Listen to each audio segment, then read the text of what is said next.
Imagine. You're standing on a silent hill somewhere near Xi'an. The air is thick, still, almost reverent. Beneath your feet, the earth hides an empire, not ruins, not fragments, but an entire kingdom sealed in darkness. You think you're standing on empty ground. You are not. You're standing atop eternity. The grass whispers, but even the wind seems cautious here. For more than 2,000 years, this hill has been undisturbed, a mound of earth that holds the first emperor of China, Qin Shi Huang. Yet this is not only his tomb. Across the vastness of the Chinese landscape, from the deserts of Shaanxi to the valleys of the Ming, there sleep other rulers, emperors who once called themselves sons of heaven. They built worlds underground, reflections of the heavens above. They are the sleeping emperors. Walk with me. Listen. The soil crunches softly underfoot, and somewhere deep below, mercury vapors coil like silent ghosts. This is not a cemetery, it is a mirror of power. The ancients did not bury their dead, they recreated their kingdoms beneath the surface, as if refusing to surrender to death itself. Archaeologists say there are more than 600 imperial tombs scattered across China. 600 gateways to afterlives we are not yet permitted to open. Some rise as lonely hills, others hide beneath farmland or forest. To the untrained eye, they are just bumps in the landscape. To those who know, to those who have read the chronicles, they are mountains of memory, sealed chambers of breathless history. Imagine them, bronze doors sealed with molten lead, labyrinths of corridors stretching into blackness, walls painted with constellations that once shimmered under oil lamps. Even the air down there has not moved since the day the doors were closed. It sleeps too.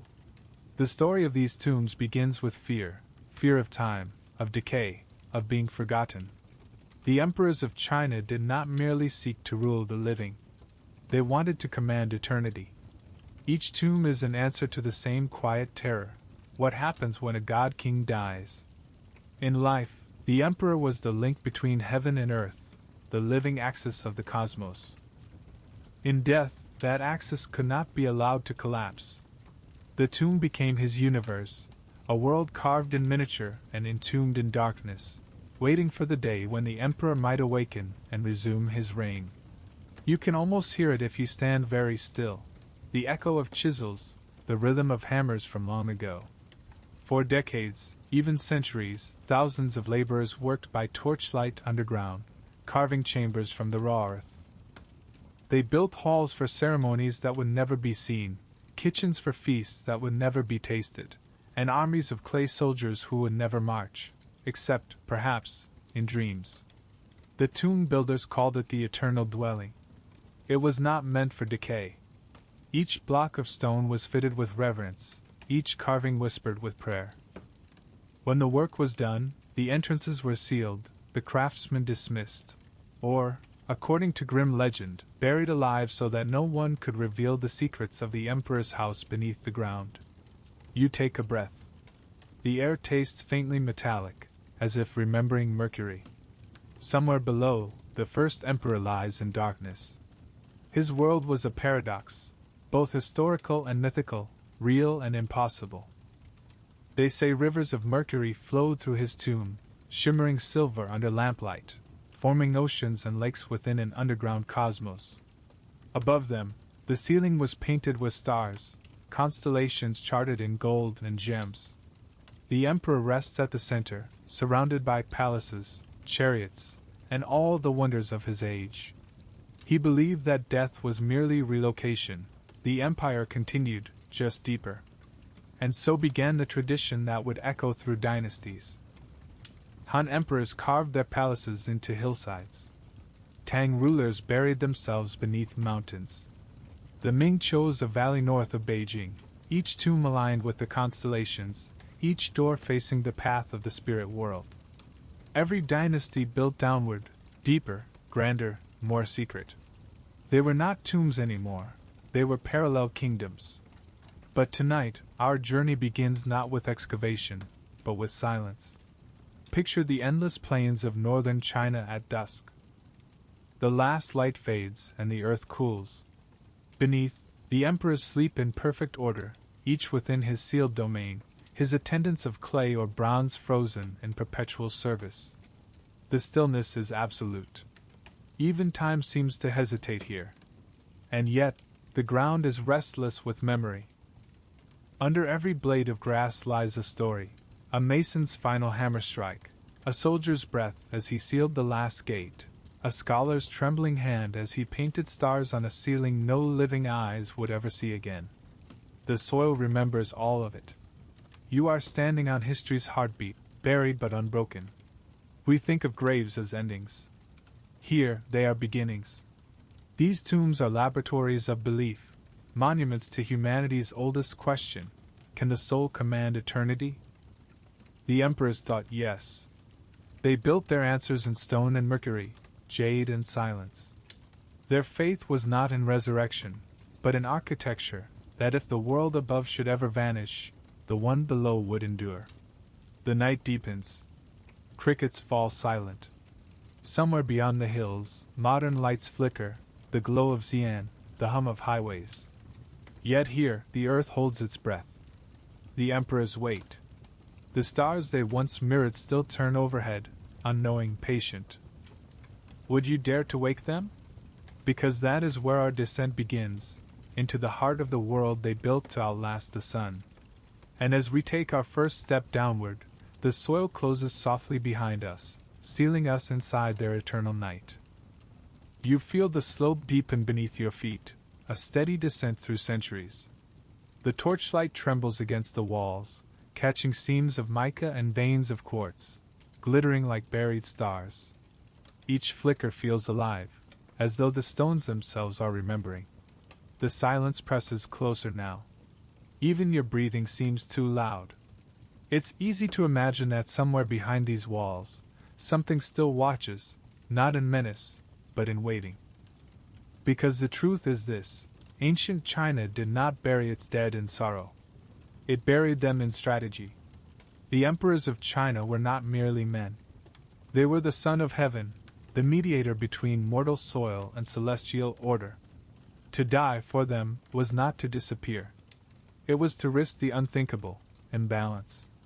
If the Son of Heaven perished, and his spirit drifted unanchored, then the cosmic harmony that bound heaven, earth, and humanity might unravel. The sky itself could tremble. Floods, plagues, rebellion, all would follow. And so the emperors prepared against that collapse with the same precision they once used to build armies and walls. Their tombs were not just memorials. They were machines of immortality, vast, silent mechanisms meant to keep the universe turning even after the emperor's heart had stopped. Imagine a civilization that spent entire lifetimes engineering the afterlife as if it were an extension of government. That's what China became under its earliest dynasties. Palaces mirrored heaven, altars reflected stars, and tombs became the emperor's eternal bureaucracy. Death was not private. It was policy. We walk deeper. The walls of our imagined corridor begin to shift, from rough soil to smooth stone, then to lacquered panels painted with symbols of cosmic balance. Dragons and phoenixes entwined, the sun and moon in eternal pursuit. The ancients believed the world was structured by two cosmic forces, yin and yang. Light and dark. Motion and stillness. Life and death. But to the imperial mind, death was not yin's victory. It was simply the emperor's transition to a realm where he could command the dark as he had the light. That's why their fear of death was so paradoxical. They feared not dying, but being forgotten, losing their place in the cosmic order. To be emperor was to embody eternity itself. How could eternity die? So they built worlds to prove it couldn't. From the earliest Zhou kings to the Tang and Ming emperors, Chinese rulers planned their tombs the moment they ascended the throne, sometimes even before.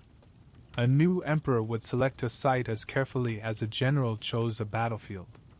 It had to align with the dragon lines, the veins of energy said to flow beneath the earth, what later geomancers called feng shui. The tomb would face the cardinal directions, harmonized with stars and rivers. Everything was deliberate. Even death had coordinates. And what of the common people? They watched these grand undertakings from afar, entire mountains reshaped, rivers diverted, forests stripped bare to provide timber for underground halls. Tens of thousands of laborers would vanish into the emperor's service, digging through clay and rock by torchlight, singing work chants to drown out exhaustion. To them, the emperor's tomb was both terror and promise, a monument that devoured lives now so that it could protect them later. Because if the emperor ruled eternally beneath the soil, then the world above might remain safe. The logic was circular, and flawless in its faith. A ruler who feared death built a tomb that denied it. A people who feared disorder built faith in the tomb itself. You can almost picture it, the emperor sitting in his palace, watching artisans lay blueprints for his eternal home. Bronze mirrors to reflect the light of heaven. Jade discs to preserve the body's purity. Incense burners shaped like mountains, where smoke would rise like the breath of immortality. Every object chosen with the precision of ritual, each meant to serve a cosmic function in the geography of the dead. They believed jade could preserve flesh, that bronze could trap the soul, that mercury could imitate flowing rivers and thus maintain the world's balance. Each substance was sacred not for its beauty, but for its essence. Jade never decays, so it became the emperor's skin. Bronze never burns, so it became his bones. And mercury, restless, shining, alive, became his breath. We descend a little farther. You can hear it now, the faint, imagined hiss of those rivers below, metallic and ghostly, winding through caverns no human has entered since before Rome was born. The smell of damp clay sharpens, tinged with that faint chemical sweetness of mercury vapor. This was an empire obsessed with endurance. Even its philosophies wrestled with mortality. Confucian scholars urged remembrance through virtue and legacy. Taoist sages whispered of alchemy, elixirs to cheat time itself. And yet, beneath their words lingered the same tremor: what if oblivion wins? So emperors drank mercury potions in pursuit of eternity, the very poison that now leaks silently from their sealed tombs. They built armies of clay to protect themselves against death, not realizing the soldiers would outlast the empire. Their fear gave birth to the greatest monuments of permanence ever built, and yet it also killed them. Look closer. The fear of death didn't only shape tombs. It shaped China itself. The Great Wall, another attempt to hold the world still, to prevent decay, invasion, disorder. The bureaucracy, an earthly imitation of the order that heaven demanded. The mandate of heaven, a doctrine that tied the right to rule with cosmic morality, ensuring that even rebellion carried divine logic. To be emperor was to live forever, or to fail forever. No wonder they built like gods. The torch trembles in your hand. The corridor opens suddenly into a chamber so wide the flame barely reaches its edges. Here the walls are carved with processions of figures, scholars with scrolls, dancers mid-step, horses frozen in gallop. Every one of them seems alive. You walk between them slowly, your shadow overlapping theirs. For a moment you feel you've stepped not into the past, but into someone's dream. Because that's what these tombs are, dreams made solid. The dream of continuity. The refusal to accept that power, once possessed, must ever fade. In ancient texts, the records of the grand historian Book of Han, the chroniclers described burial as a passage, a crossing of thresholds. Death was a gatehouse between realms, and the emperor's tomb was built as a fortress to guard it.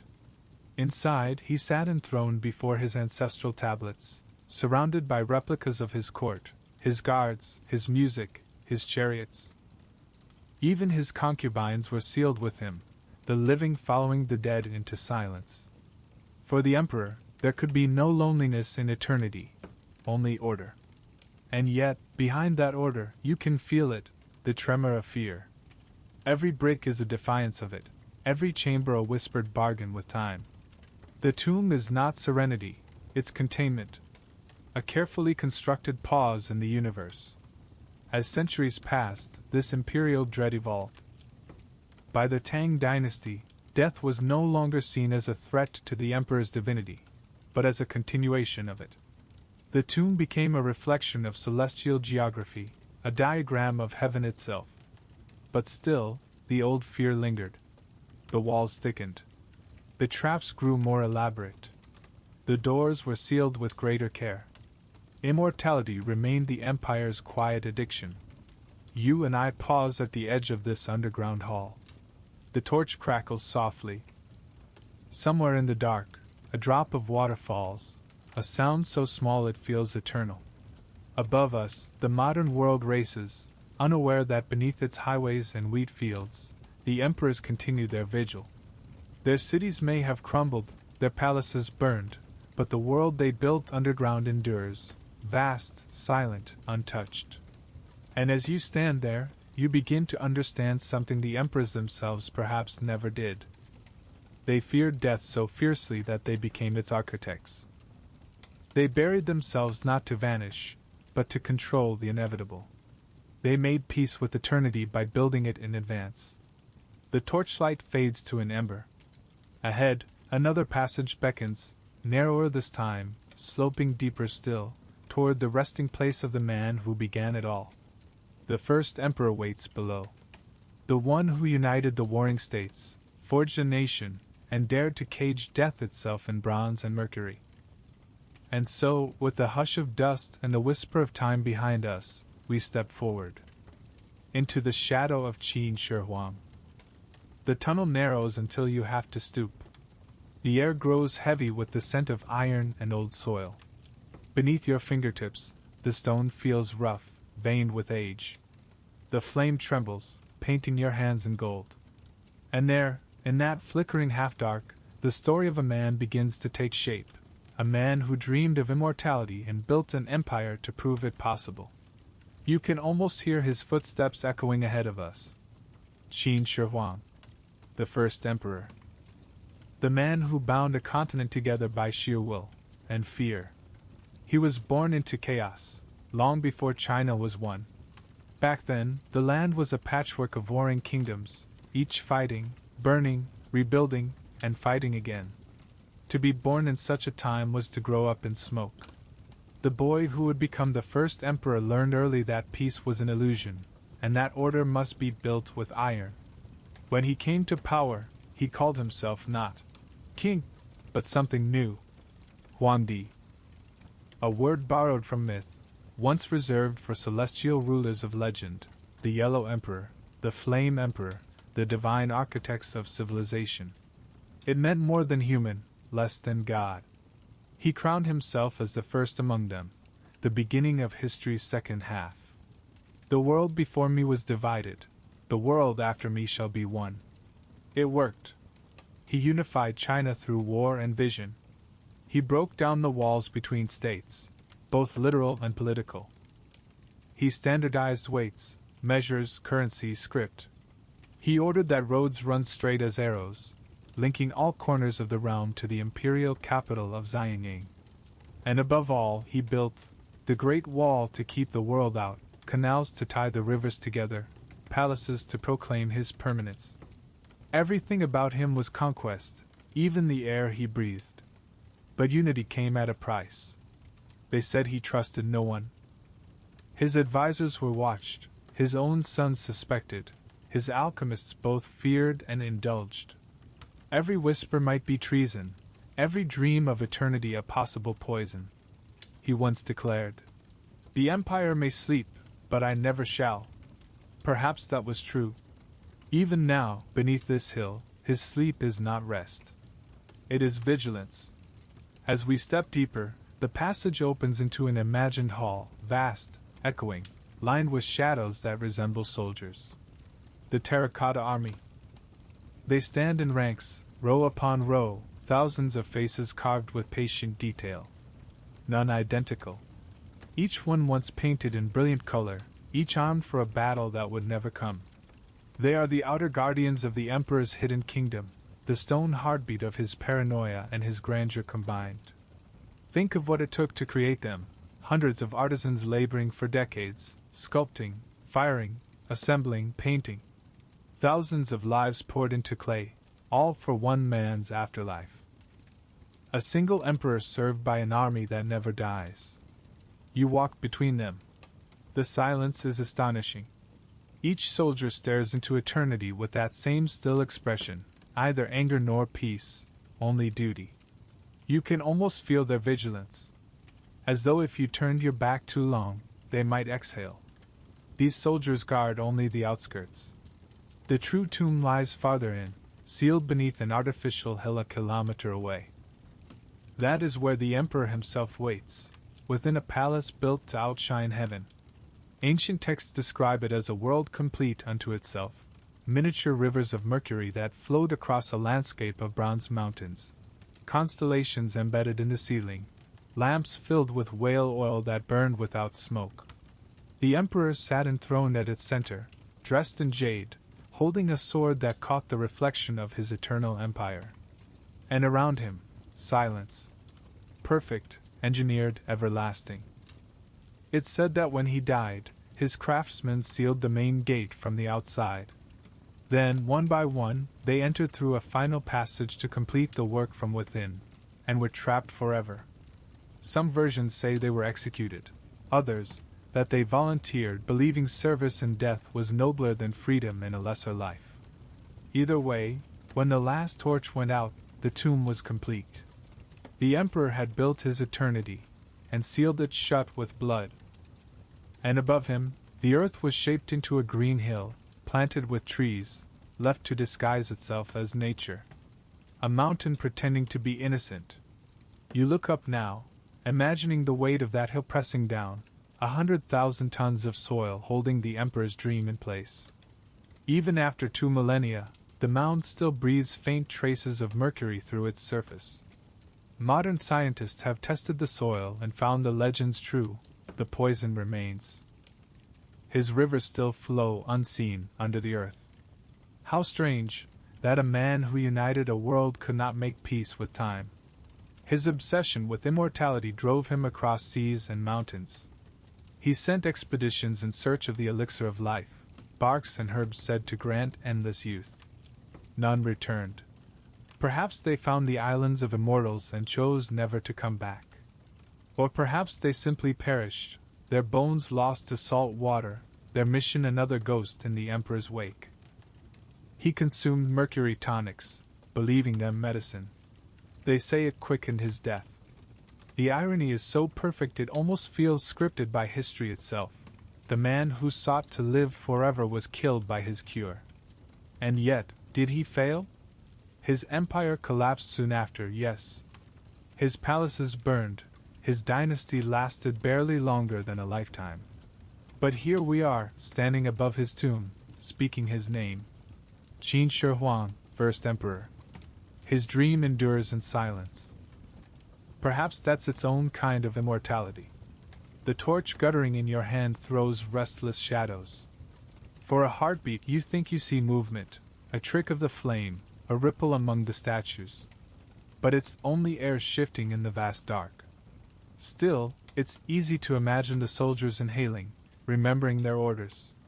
There's a story told by local farmers.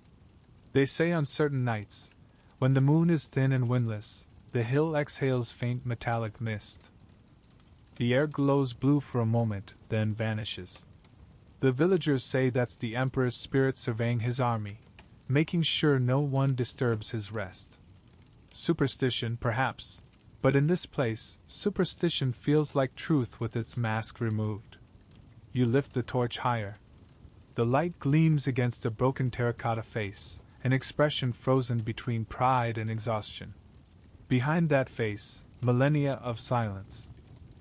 Behind that silence, a question that hums in the dark like a note too deep for ears to hear. What was all this for? The answer, maybe, lies in the emperor's greatest contradiction. He conquered death through structure, but in doing so, he removed all life. His tomb is flawless, yes, hermetically sealed, perfectly symmetrical, but sterile. No air, no sound, no decay, no growth. The stillness of victory. And yet, perhaps he would be satisfied. His vision was always a geometry of control. The empire must not dissolve. The stars must stay in their places. The rivers must flow forever. He believed that even chaos could be ordered if he built the walls high enough. He built them still higher after death. Somewhere above us, the world turns, the seasons move, dynasties rise and fall. But below, this hill never changes. The first emperor still reigns, his mercury rivers still flowing, his court still waiting in endless night. You take one last look back through the ranks of his army. Thousands of faces, each bearing the calm of purpose fulfilled. Their emperor demanded eternity. They gave it to him. As we turn toward the next corridor, the air shifts again. The darkness ahead feels thicker, not threatening, just deeper, like the pull of the sea. Our torchlight flickers against carved stone doors, massive, shut for ages. No archaeologist has ever opened them. No human has seen what lies beyond. And perhaps that is fitting, because some tombs are not meant to be entered. They are meant to be imagined, to remind us that the living must sometimes bow before the silence of the dead. We stand before that sealed threshold a long while, listening. No wind. No echo. Just the weight of a world built to last forever. And then, very softly, we move on, further into the dark. Toward the next chamber, where legend turns to warning. The place they call the tomb that remains closed. You feel the ground change beneath your boots. The packed clay gives way to smoother stone, and somewhere ahead the air grows colder, not the chill of wind, but of stillness, of depth. The silence here feels different. It's heavier, almost watchful, as though the earth itself knows you've entered the boundary between history and myth. This is where fact begins to glow with superstition, where memory becomes its own architecture. This is the mausoleum of the first emperor, the greatest tomb on earth, the most forbidden door in archaeology. You and I stand before it in imagination because no one alive has truly seen it. We only know its outline, drawn not by human eyes, but by the invisible fingers of science, radar, magnetometry, seismic scans. Those tools have traced a shape beneath the mound, vast chambers, long corridors, vaulted halls spreading like the ribs of a buried beast. It's not a simple tomb. It's an empire turned inward. The ancient historian Sima Qian, writing 2,000 years ago, described it as a world complete unto itself. He wrote of palaces and towers filled with treasures, of craftsmen ordered to build rivers and seas of mercury, of crossbows set to fire upon intruders.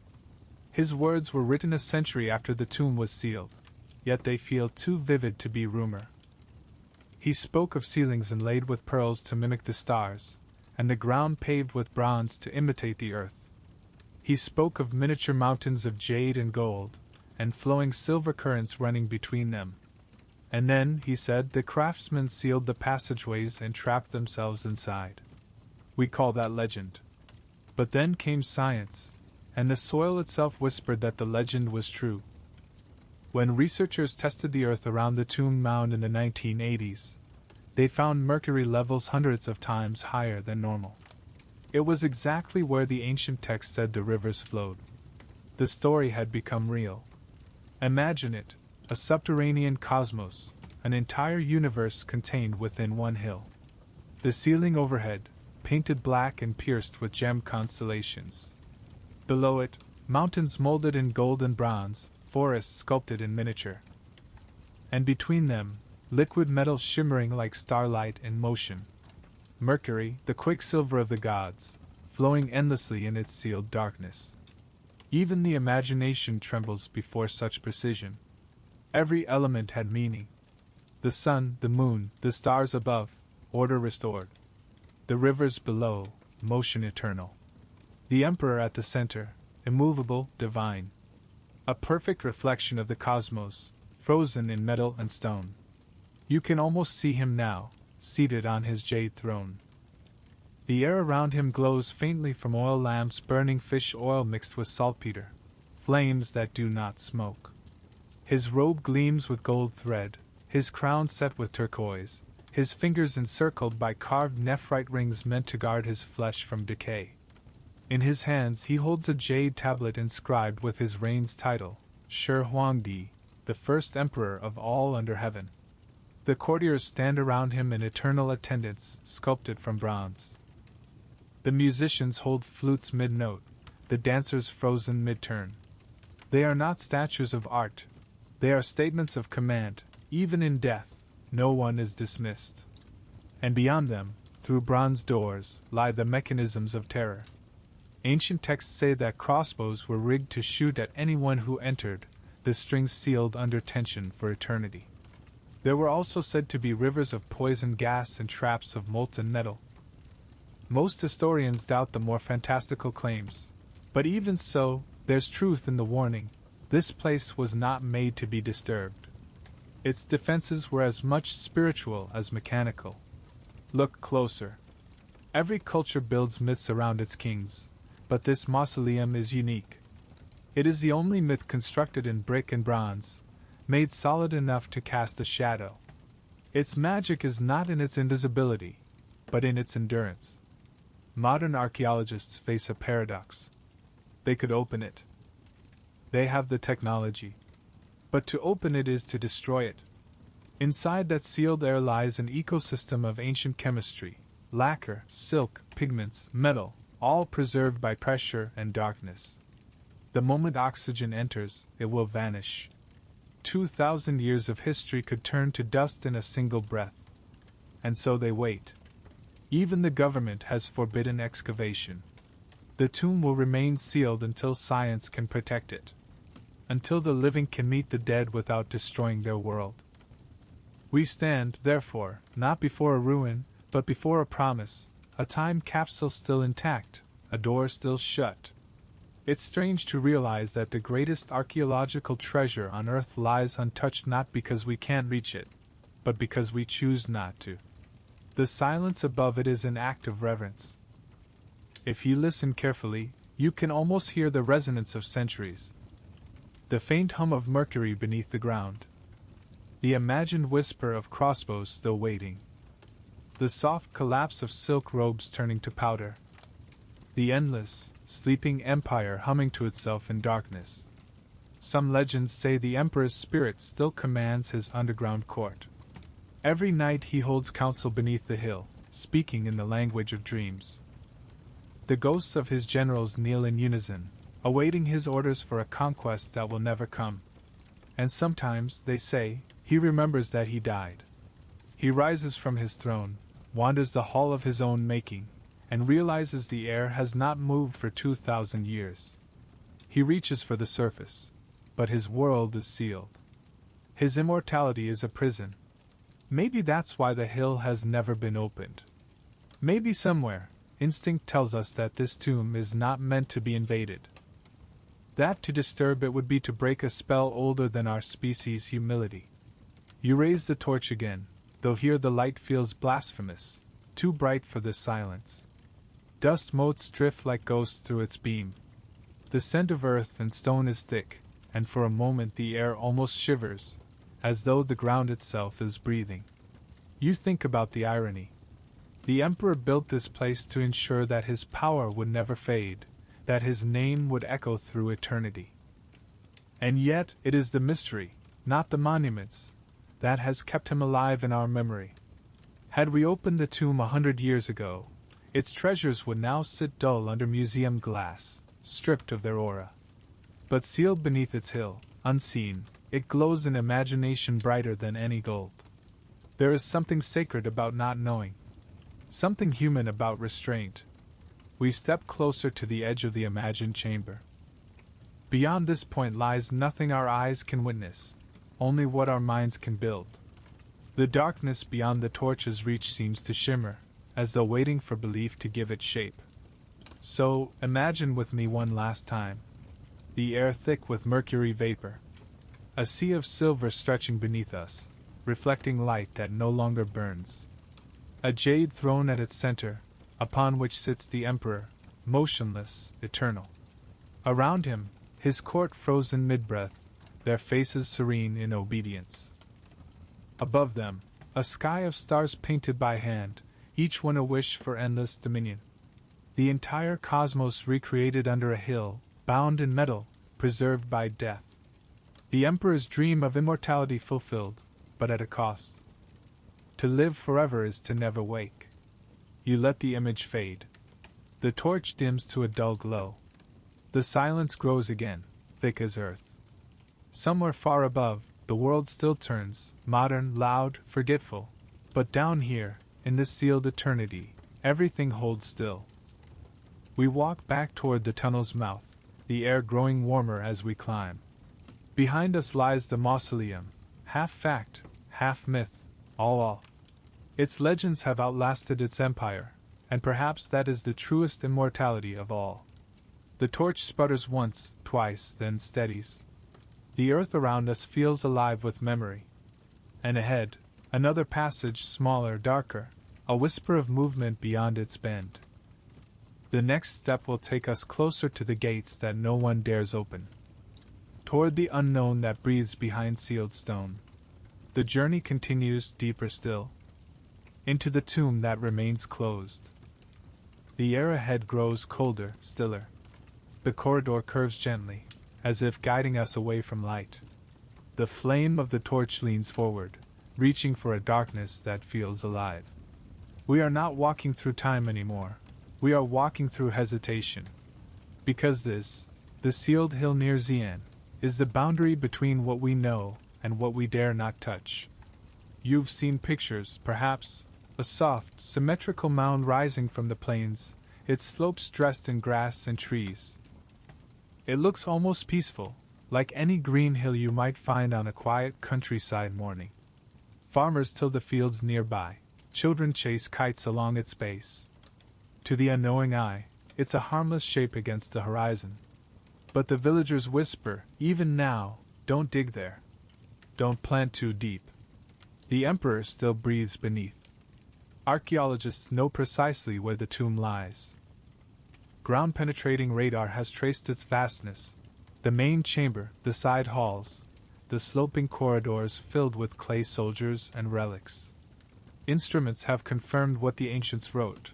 High concentrations of mercury pooling under the soil, moving like phantom tides. Every test shouts the same truth. The stories were right. And yet no one has opened it. Not one scholar, not one expedition. The doors remain sealed, untouched for over 2 millennia. Why? It isn't superstition alone, though superstition still whispers at the edges. It's knowledge. It's fear wrapped in responsibility. Archaeologists have learned the cruel lesson of air.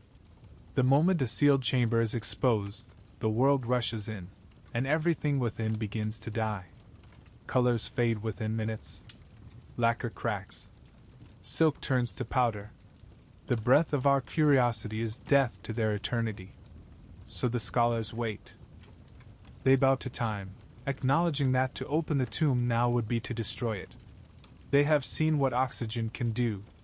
In other tombs, Han, Tang, Ming, where chambers were uncovered too quickly, the splendor survived only long enough to be photographed before collapsing into dust. The air, as always, is hungry.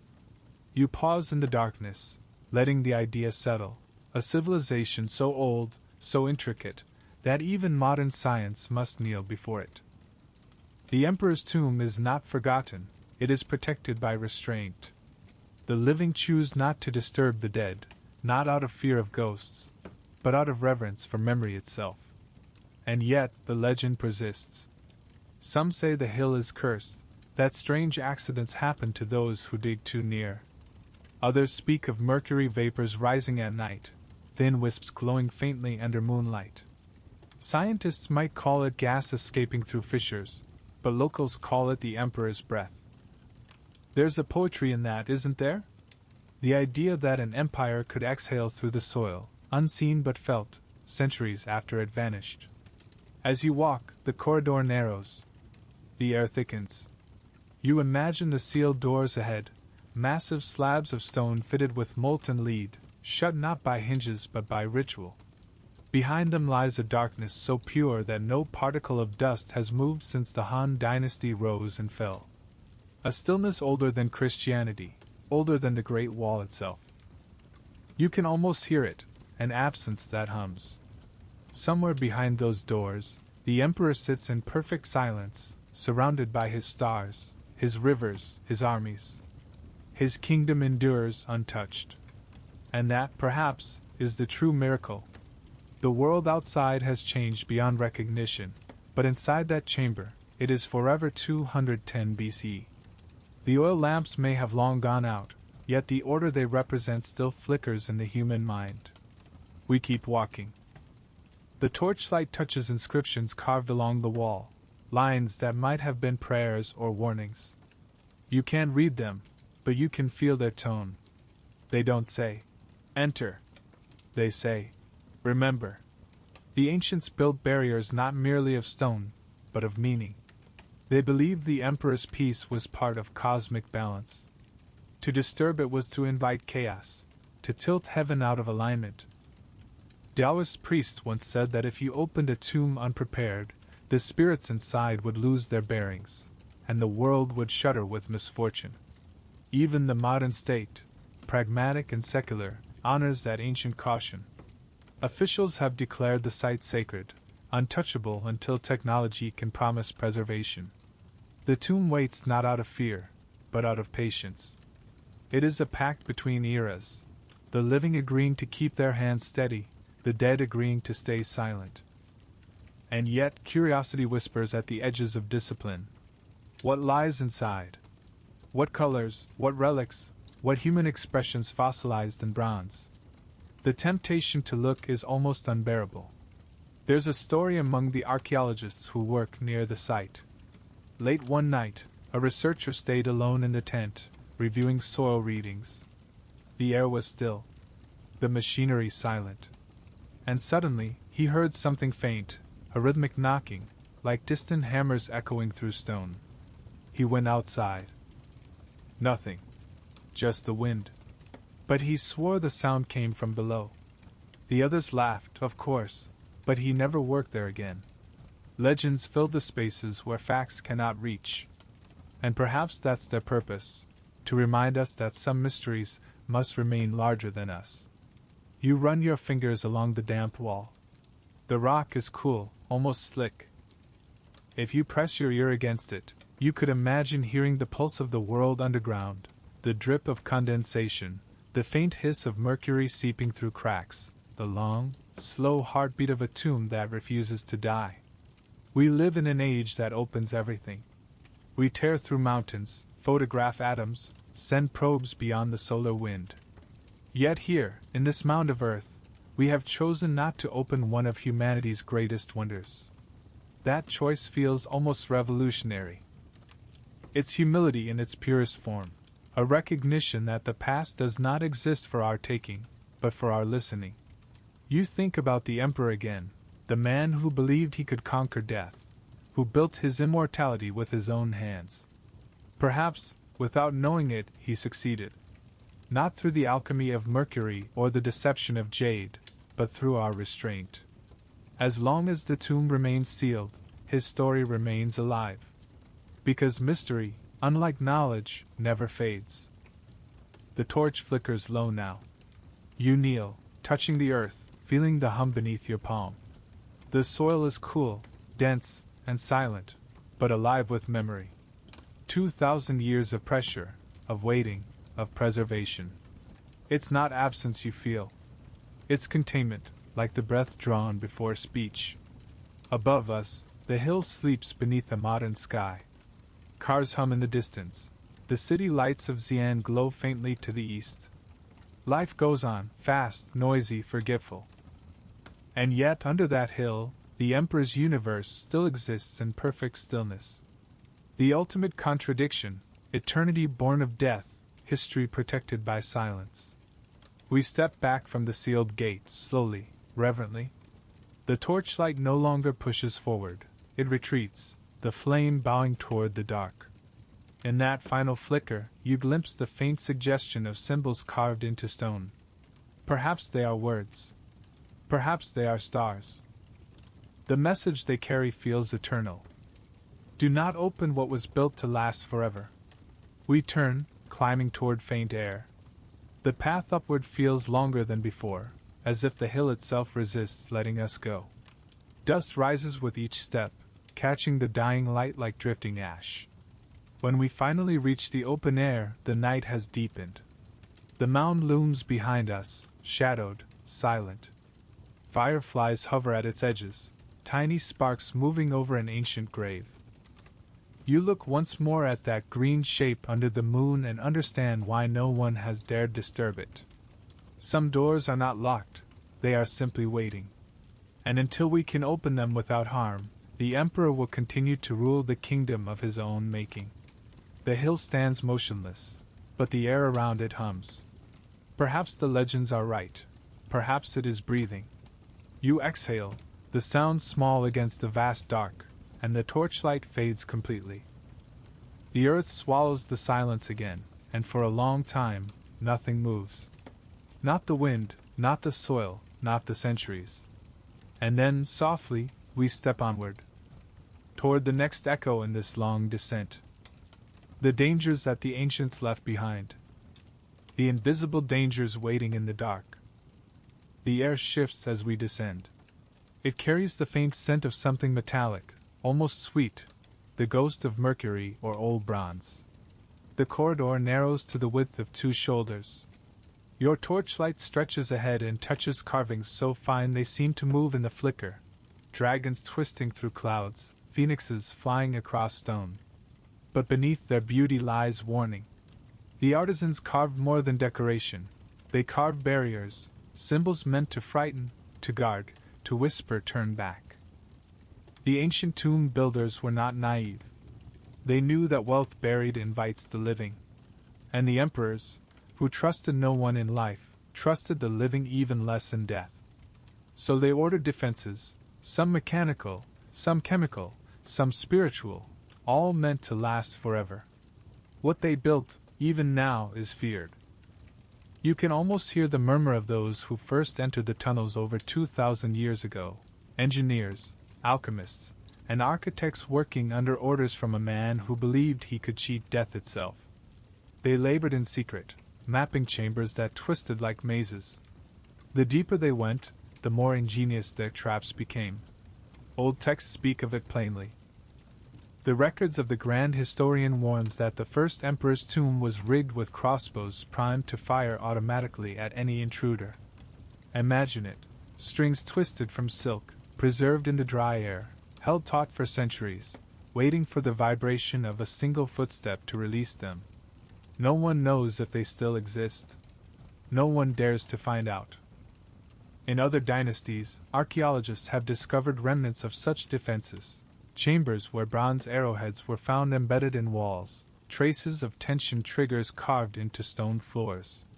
Some tombs even contain trapdoors, pits filled with sharpened bamboo or poisonous oils, ready to swallow the greedy and the curious alike. These were not mere deterrents. They were philosophy made physical. To protect the emperor's rest was not only a matter of property, it was a moral duty. Disturbing the tomb was rebellion against heaven itself. The punishments, therefore, had to echo eternity. We walk further. The torchlight dances across what might once have been a wooden beam, now long rotted, its shape imprinted in the soil. Perhaps it once held a door that, if moved, would have unleashed something swift and final. But not all dangers were made of wood and metal. Some were invisible from the start. The ancients were masters of alchemy, of the unseen properties of minerals and fumes. They believed certain vapors were sacred, others lethal. Mercury was both, the breath of immortality and the poison of the gods. In the sealed darkness of the tomb, it flowed in channels as a substitute for real rivers. Over time, it vaporized, filling the air with a glistening, toxic mist. Modern surveys prove it. The ground above the first emperor's hill still seeps mercury into the open air. The levels spike around the mound's center, where the rivers were said to run. Scientists suspect that inside the tomb, the air might be unbreathable, a shimmering fog of poison that has waited patiently for 2,000 years. It's strange to think of danger sleeping so quietly. No fire. No noise.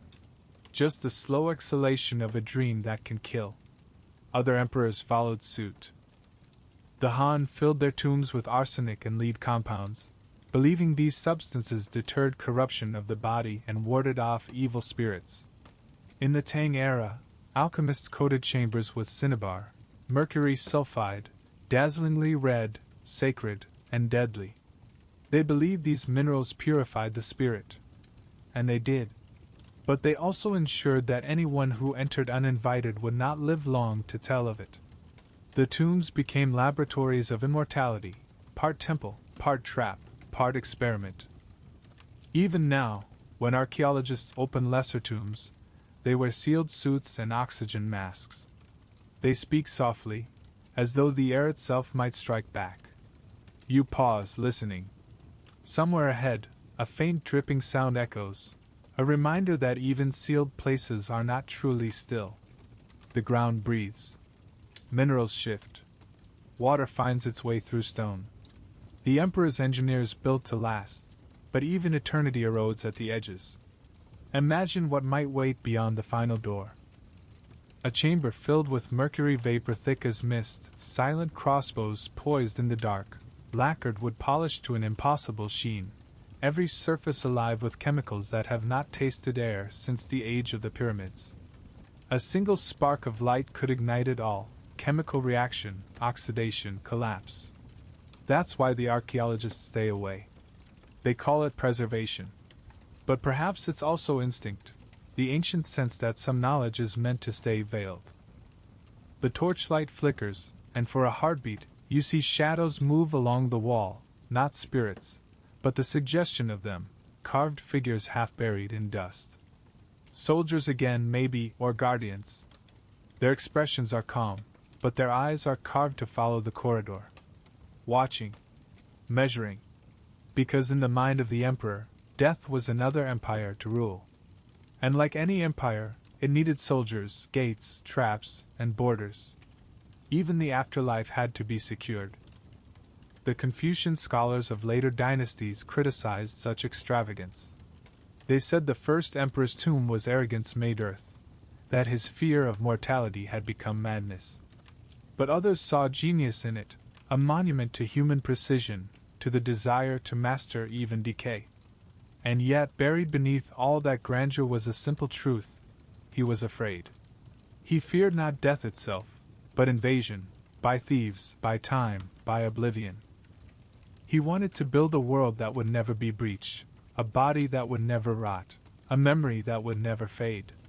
So he turned fear into architecture. Every trap, every chemical, every sealed chamber was a physical answer to a spiritual question. You take another step. The floor beneath you sounds hollow. For an instant your heart catches, then you realize it's only an echo. Still, the image remains. Somewhere below this ground might lie hidden mechanisms, old as empires, waiting for the pressure of a footstep that may never come. When later dynasties built their own tombs, they copied the pattern, but with more subtlety. Han engineers installed false tunnels, misleading intruders into endless loops. Tang emperors added DQ chambers filled with clay pots and ashes, tricking robbers into thinking they had found treasure when they had not even touched the outer gate. In Ming tombs, the very layout became a labyrinth of symbols, the paths designed so that only those who knew the ritual steps could pass safely. Each generation added new layers of mystery.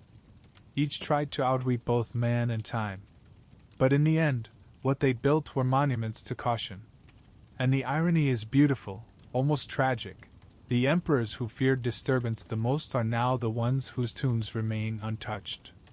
Their traps worked too well. Their silence outlasted their names. The dripping sound stops. The air grows heavier. The torch flame flutters wildly for a moment, then steadies. In the stillness, you realize you can hear your own pulse, the only moving rhythm in this kingdom of still things.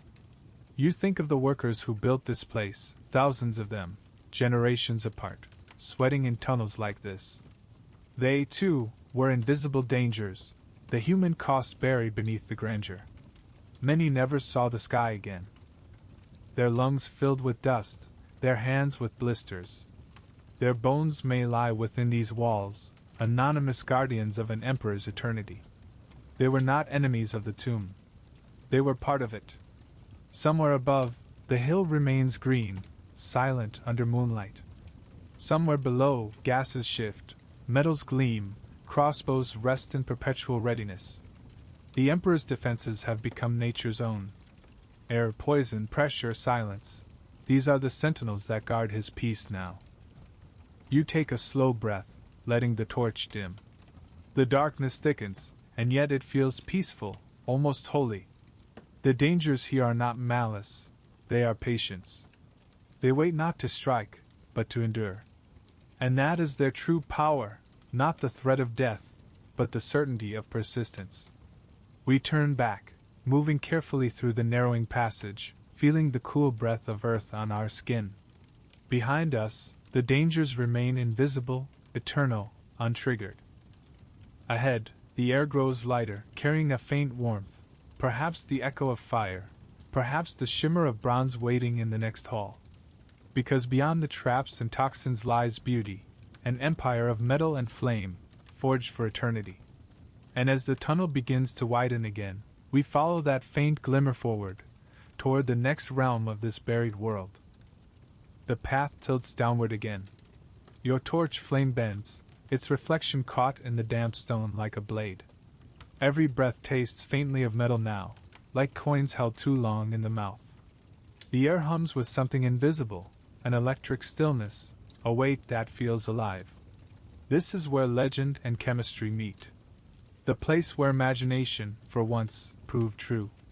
For centuries, people dismissed the ancient chronicler's words about rivers of mercury as poetic exaggeration. Who would flood a tomb with poison? Who could? The idea seemed impossible, until the earth itself confessed. Modern surveys of the mound revealed it. High concentrations of mercury surrounding the tomb, seeping upward through the soil like the ghost of those buried seas. The ancients weren't exaggerating. They were reporting. And now, as we stand in this imagined corridor, you can almost hear it. The faint hiss, the soft shifting of liquid metal moving through unseen channels. The rivers still flow, sealed from time, looping endlessly around the Emperor's resting place. A landscape that glows without light. They called mercury quicksilver, the living metal. It fascinated ancient minds. The only metal that flows like water, the element that captures motion and reflection at once. It was beauty that could kill, motion that never rested. To the alchemists of old China, mercury was not poison, it was immortality in liquid form. They believed it could preserve the body, cleanse the spirit, and mimic the eternal pulse of the cosmos. But in truth, it was death disguised as eternity. Imagine the emperor's artisans at work 2,000 years ago. By torchlight they melted cinnabar, bright red mercury ore, watching it bleed into shimmering silver. They poured it into channels carved through bronze hills and valleys, creating miniature lakes and rivers. Each stream was mapped after the geography of the empire itself, the Yangtze winding south, the Yellow River coiling north. The emperor's world recreated, perfect and obedient, contained within the earth.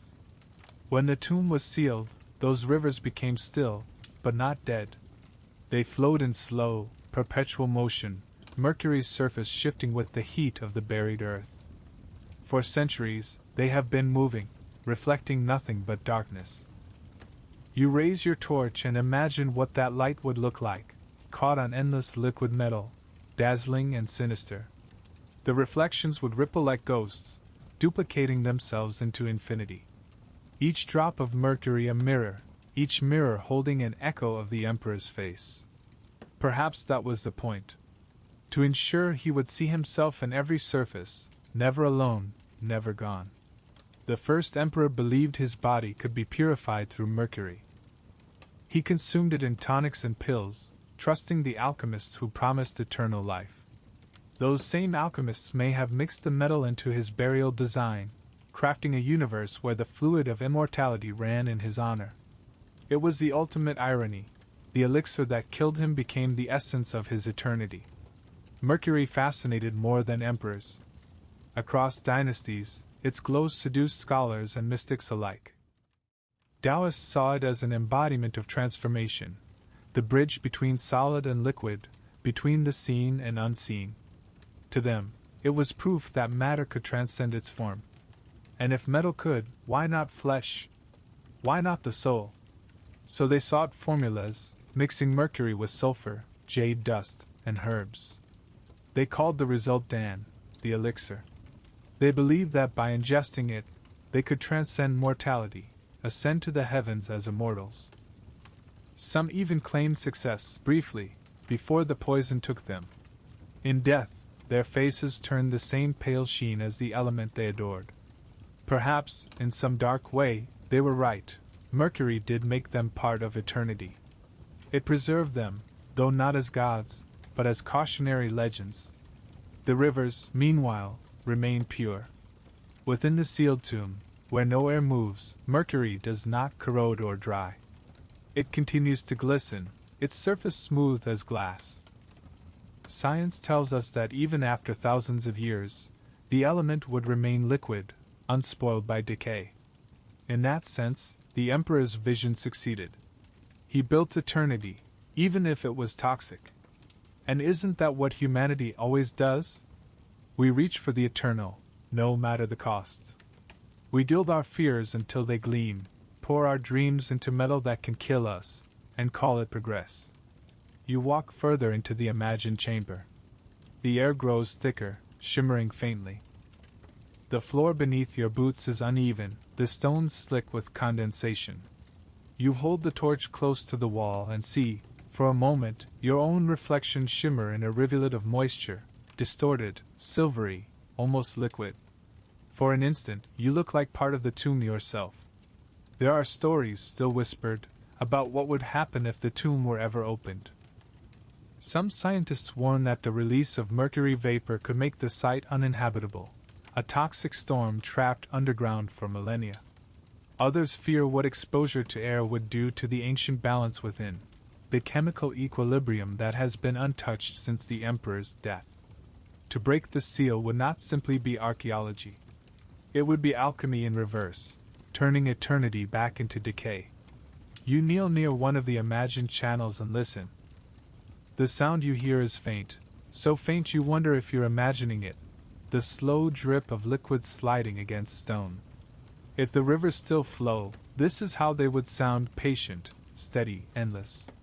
Like time itself, but heavier. The ancients believed mercury connected the worlds, above and below, life and death, heaven and earth. Perhaps that's true. In its shimmering skin, reflection and substance blur. Look into mercury, and you see yourself and nothing at all. The living and the dead share the same mirror. It's easy to see why it became sacred. It's easy, too, to see why it terrified them. You can picture the craftsmen pouring it by torchlight, the fumes rising, their lungs stinging. Many of them would not live long enough to see the tomb completed. But their work, those shining rivers, endures. Their reflections still ripple under the soil, though no eye has seen them since. Each drop of mercury is a story condensed, a life traded for an emperor's dream. As you rise, the torch catches a gleam from somewhere unseen, and for a breath, the entire corridor flashes silver. The light dies quickly, leaving only memory, but the vision lingers, a subterranean world shimmering in metallic light, rivers weaving through valleys of bronze, the emperor's throne rising at the center like a black island amid silver seas. A universe beneath the earth. Perfect. Silent. Poisoned. Perhaps that is the truest image of immortality, something that never dies because nothing can live near it. We walk back from the imagined rivers, our boots echoing softly in the chamber. The smell of metal fades as the air cools. Above, the hill sleeps as always, its mercury heart pulsing quietly under the soil. The torchlight grows thin, its flame reflecting no longer in silver, but in dull stone. We climb, feeling the change in air as we leave the toxic beauty behind. And yet, even as we ascend, the image of those flowing rivers lingers, their slow, endless movement like veins in the body of the world. The ancients built them as symbols of immortality. We see them now as warnings. But perhaps they are both. The Emperor's rivers still run in the dark, their shimmer untouched by time, their poison undiminished. They are his legacy, beautiful, deadly, eternal. We emerge into a quieter corridor, where the air feels warmer, touched by something different, the scent of soot and oil, the faint heat of forgotten forges. The path ahead glows faintly orange, not silver now but gold and ember. The light of bronze and fire awaits. And we step forward, leaving behind the mercury's ghostly rivers, into a new glow of artistry and flame, the Empire's other immortality, the beauty that outlasted poison. The corridor opens gradually, widening like a lung taking its first breath. The torch in your hand seems to brighten, but it is only the reflection of other lights, dozens, perhaps hundreds, faint and amber, flickering on the surfaces of bronze. You've stepped into a forge that time forgot. The air hums here. It smells of soot and age, of something once molten and now at rest. Bronze statues stand in ranks, polished smooth by the centuries of silence. Some are warriors, their helmets crested, spears in hand. Others are chariots, for horses, man and beast cast in perfect motion, wheels poised forever mid-turn. Each rivet gleams faintly in the torchlight. Each curve holds the echo of a hammer strike from 2,000 years ago. You can almost hear them, the clang of mallets, the roar of furnaces, the hiss of quenching metal. Imagine the workshops of the Qin Empire, hundreds of forges blazing day and night, fed by the sweat of thousands of smiths. The Emperor had decreed that bronze, not gold, would be the signature of his eternity. Bronze endures, he said. Gold tempts thieves. And so his empire became a foundry. The bronze was more than art, it was code. Every piece bore meaning. A chariot was not merely transport, it was motion, conquest, divine order rolling on its wheels. Bells and vessels bore inscriptions that blended poetry with law. A single urn could carry both a hymn to the heavens and a warning to the living. He who disturbs the resting place of the Son of Heaven shall perish. You walk between the statues, the torchlight flickering across their surfaces. Each face seems to hold breath, each hand mid-gesture. One soldier's fingers press to his sword hilt, another raises a banner. They are the echo of the Emperor's will, his court recast in metal so that it could not age, could not betray. Bronze does not whisper. Bronze obeys. Look closely. On one wall you see reliefs, rows of craftsmen frozen in the act of creation, bellows pumping, molten streams pouring from crucibles, sparks caught mid-flight. The artist who carved these must have known the weight of those tools, the rhythm of their noise. He carved heat into stone. Because to the ancient mind, fire was not simply an element, it was a deity. In the furnace, fire was transformation itself. It turned earth into strength, clay into armor, thought into form. The ancients called it the dragon's breath. To master fire was to borrow power from the heavens, and to cast bronze was to trap that breath forever. The Chinese word for bronze, Tang, carries echoes of the same root as unity. It was the metal of civilization, the medium through which order took shape. Long before the first emperor, in the Shang and Zhou dynasties, bronze was the metal of gods and kings, poured into ritual vessels to feed the spirits of ancestors. Each vessel was inscribed with symbols of lineage and gratitude, offerings that spoke to the other side. The emperor's tomb was the culmination of that legacy, the ultimate offering, cast not for the gods, but for himself. Imagine the day his craftsmen built the bronze chariots that were buried near his mausoleum. Archaeologists have found them, miniature, yes, but detailed beyond belief. Every bolt, every axle, every strand of the horses' bridles perfectly recreated. The wheels still turn, smooth after 20 centuries. Their surfaces bear traces of gold and silver inlay, delicate patterns that shimmer like flame under dust. When they were first uncovered, the excavators wept. They said it felt as if the past had not died at all, only paused mid-movement. You kneel before one now, tracing the air above its surface. The torchlight glints across it, warm as sunset. The horses' eyes seem alive. Their bodies gleam with the faint iridescence that only ancient bronze acquires, a color born not of polish, but of time itself. All around, more treasures glow, lamps shaped like cranes, censers molded as mountains, armor formed of small overlapping plates of metal. Each piece was not just decorative, it was symbolic. The lamp represented light eternal. The mountain censer symbolized the sacred realm between heaven and earth. The armor stood for resilience beyond death. The tomb was a cosmos, and every object within it had its constellation of meaning. To build it, the emperor summoned artisans from across the realm, smiths, jewelers, and potters. Their work was a kind of scripture written in metal. They labored not to create wealth, but to forge faith, the belief that perfection could defeat decay. And perhaps they succeeded. For look, these works still exist, still radiant, while empires that followed have crumbled to dust. You walk further, and the chamber deepens into darkness again. The torchlight catches the outline of furnaces long cold, their mouths black and hollow. You can almost feel their residual heat, the ghosts of flame still pulsing in the stone. Imagine standing here when they burned, when bellows roared and the glow of molten bronze painted every wall red. Sparks would have risen like stars, each a brief imitation of eternity. There is something profoundly human about that image. We have always looked to the heavens for immortality, and yet our truest reflection lies in the forge, in the act of making. We burn, we melt, we reshape. Creation and destruction, flame and ash, this is our ritual of rebirth. The emperor's artisans may not have known it, but in casting his afterlife in bronze, they were also casting their own immortality.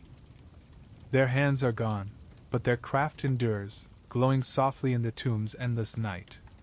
You stand before a great bronze door now, its surface covered with reliefs of mythical beasts, tigers, dragons, tortoises, each symbolizing guardianship. The metal shimmers faintly, as if still hot to the touch. This, perhaps, is the threshold to the deepest chamber, where the rivers of mercury once met the throne of jade.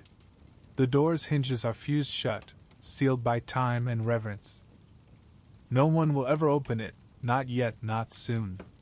But you can imagine what lies beyond, the final convergence of all the tomb's elements: earth, water, metal, and fire, locked together in a perfect balance. A microcosm of the universe, maintained by stillness and silence.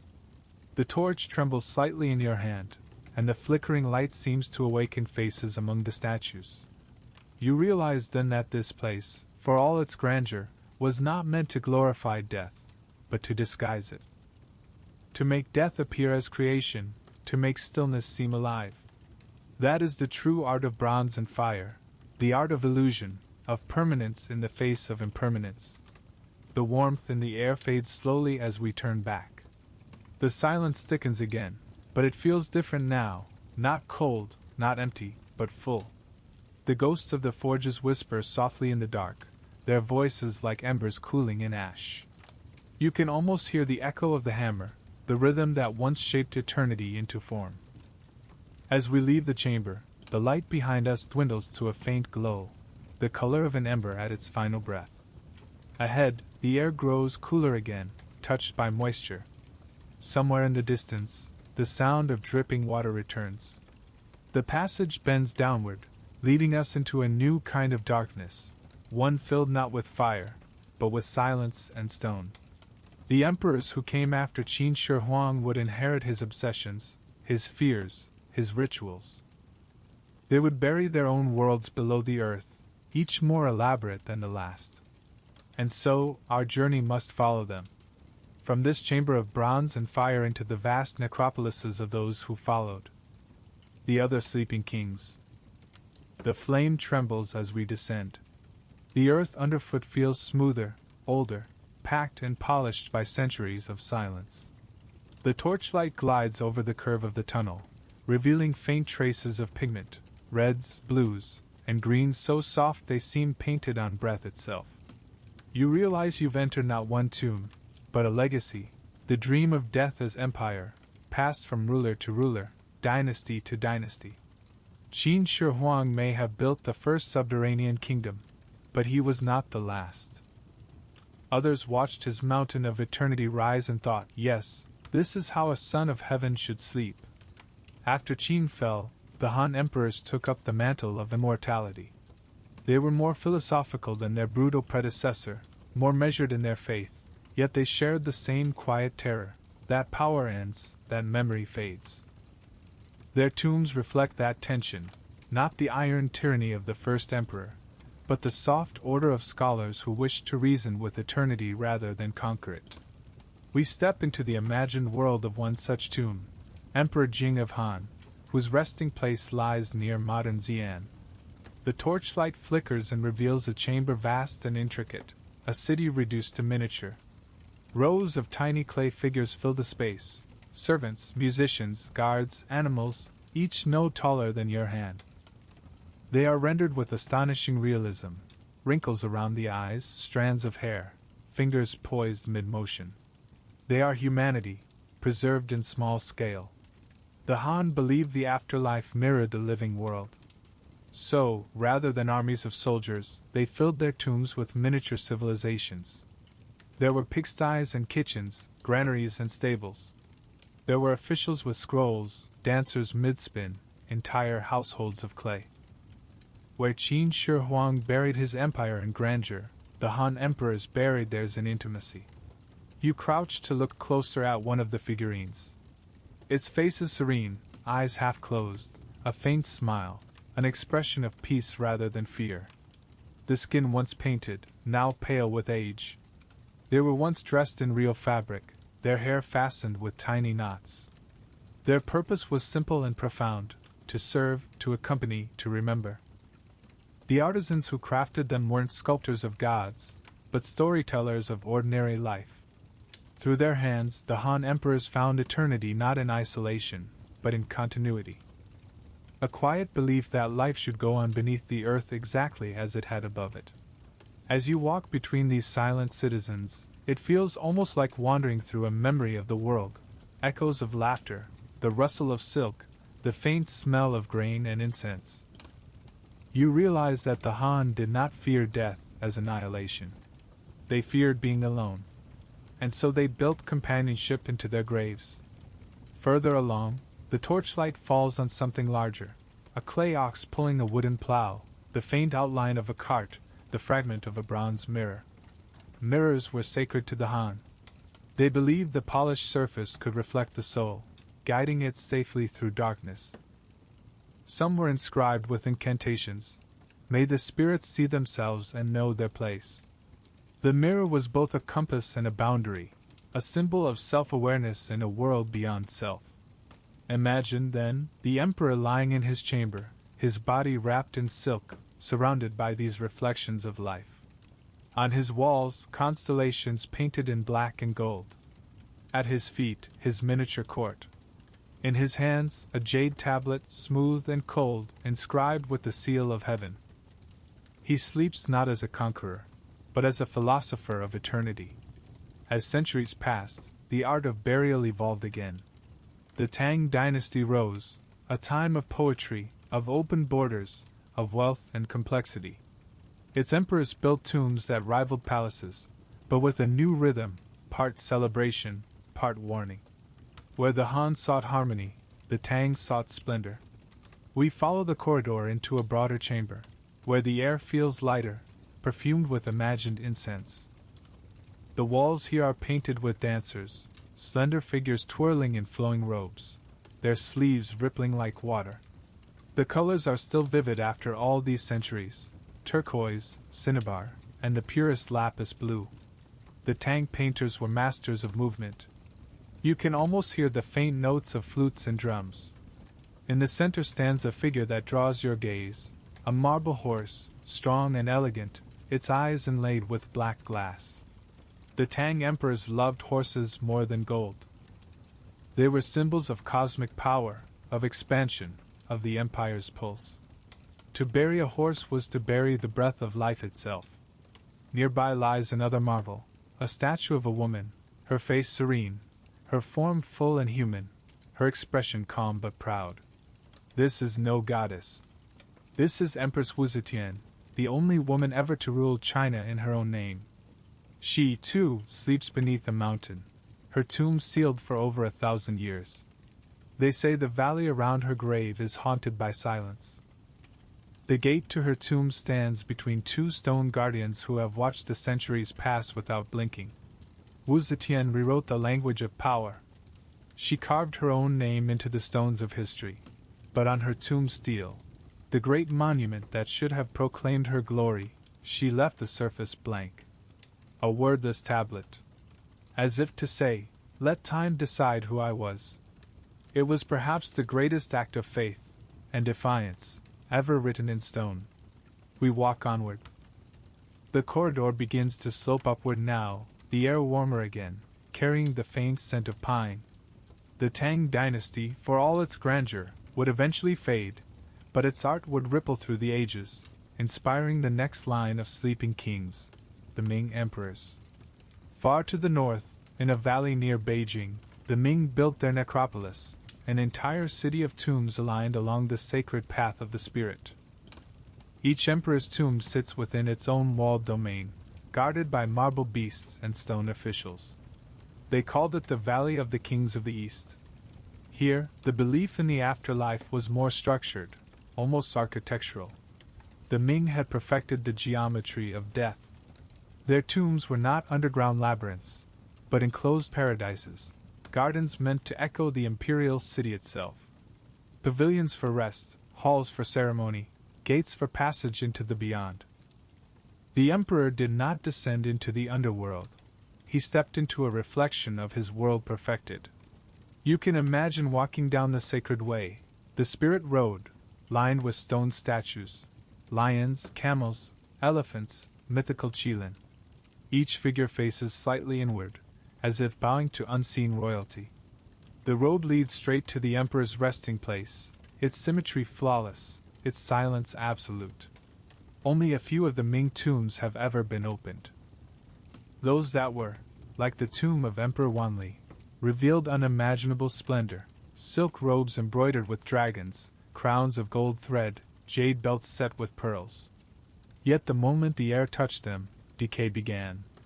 Within days, the colors faded, the silks crumbled. Time reclaims everything once it tastes breath. And so, the remaining tombs were left sealed. You stop, listening to the echo of your own breathing. The torchlight trembles against the walls, where carvings of clouds and cranes glide upward toward invisible skies.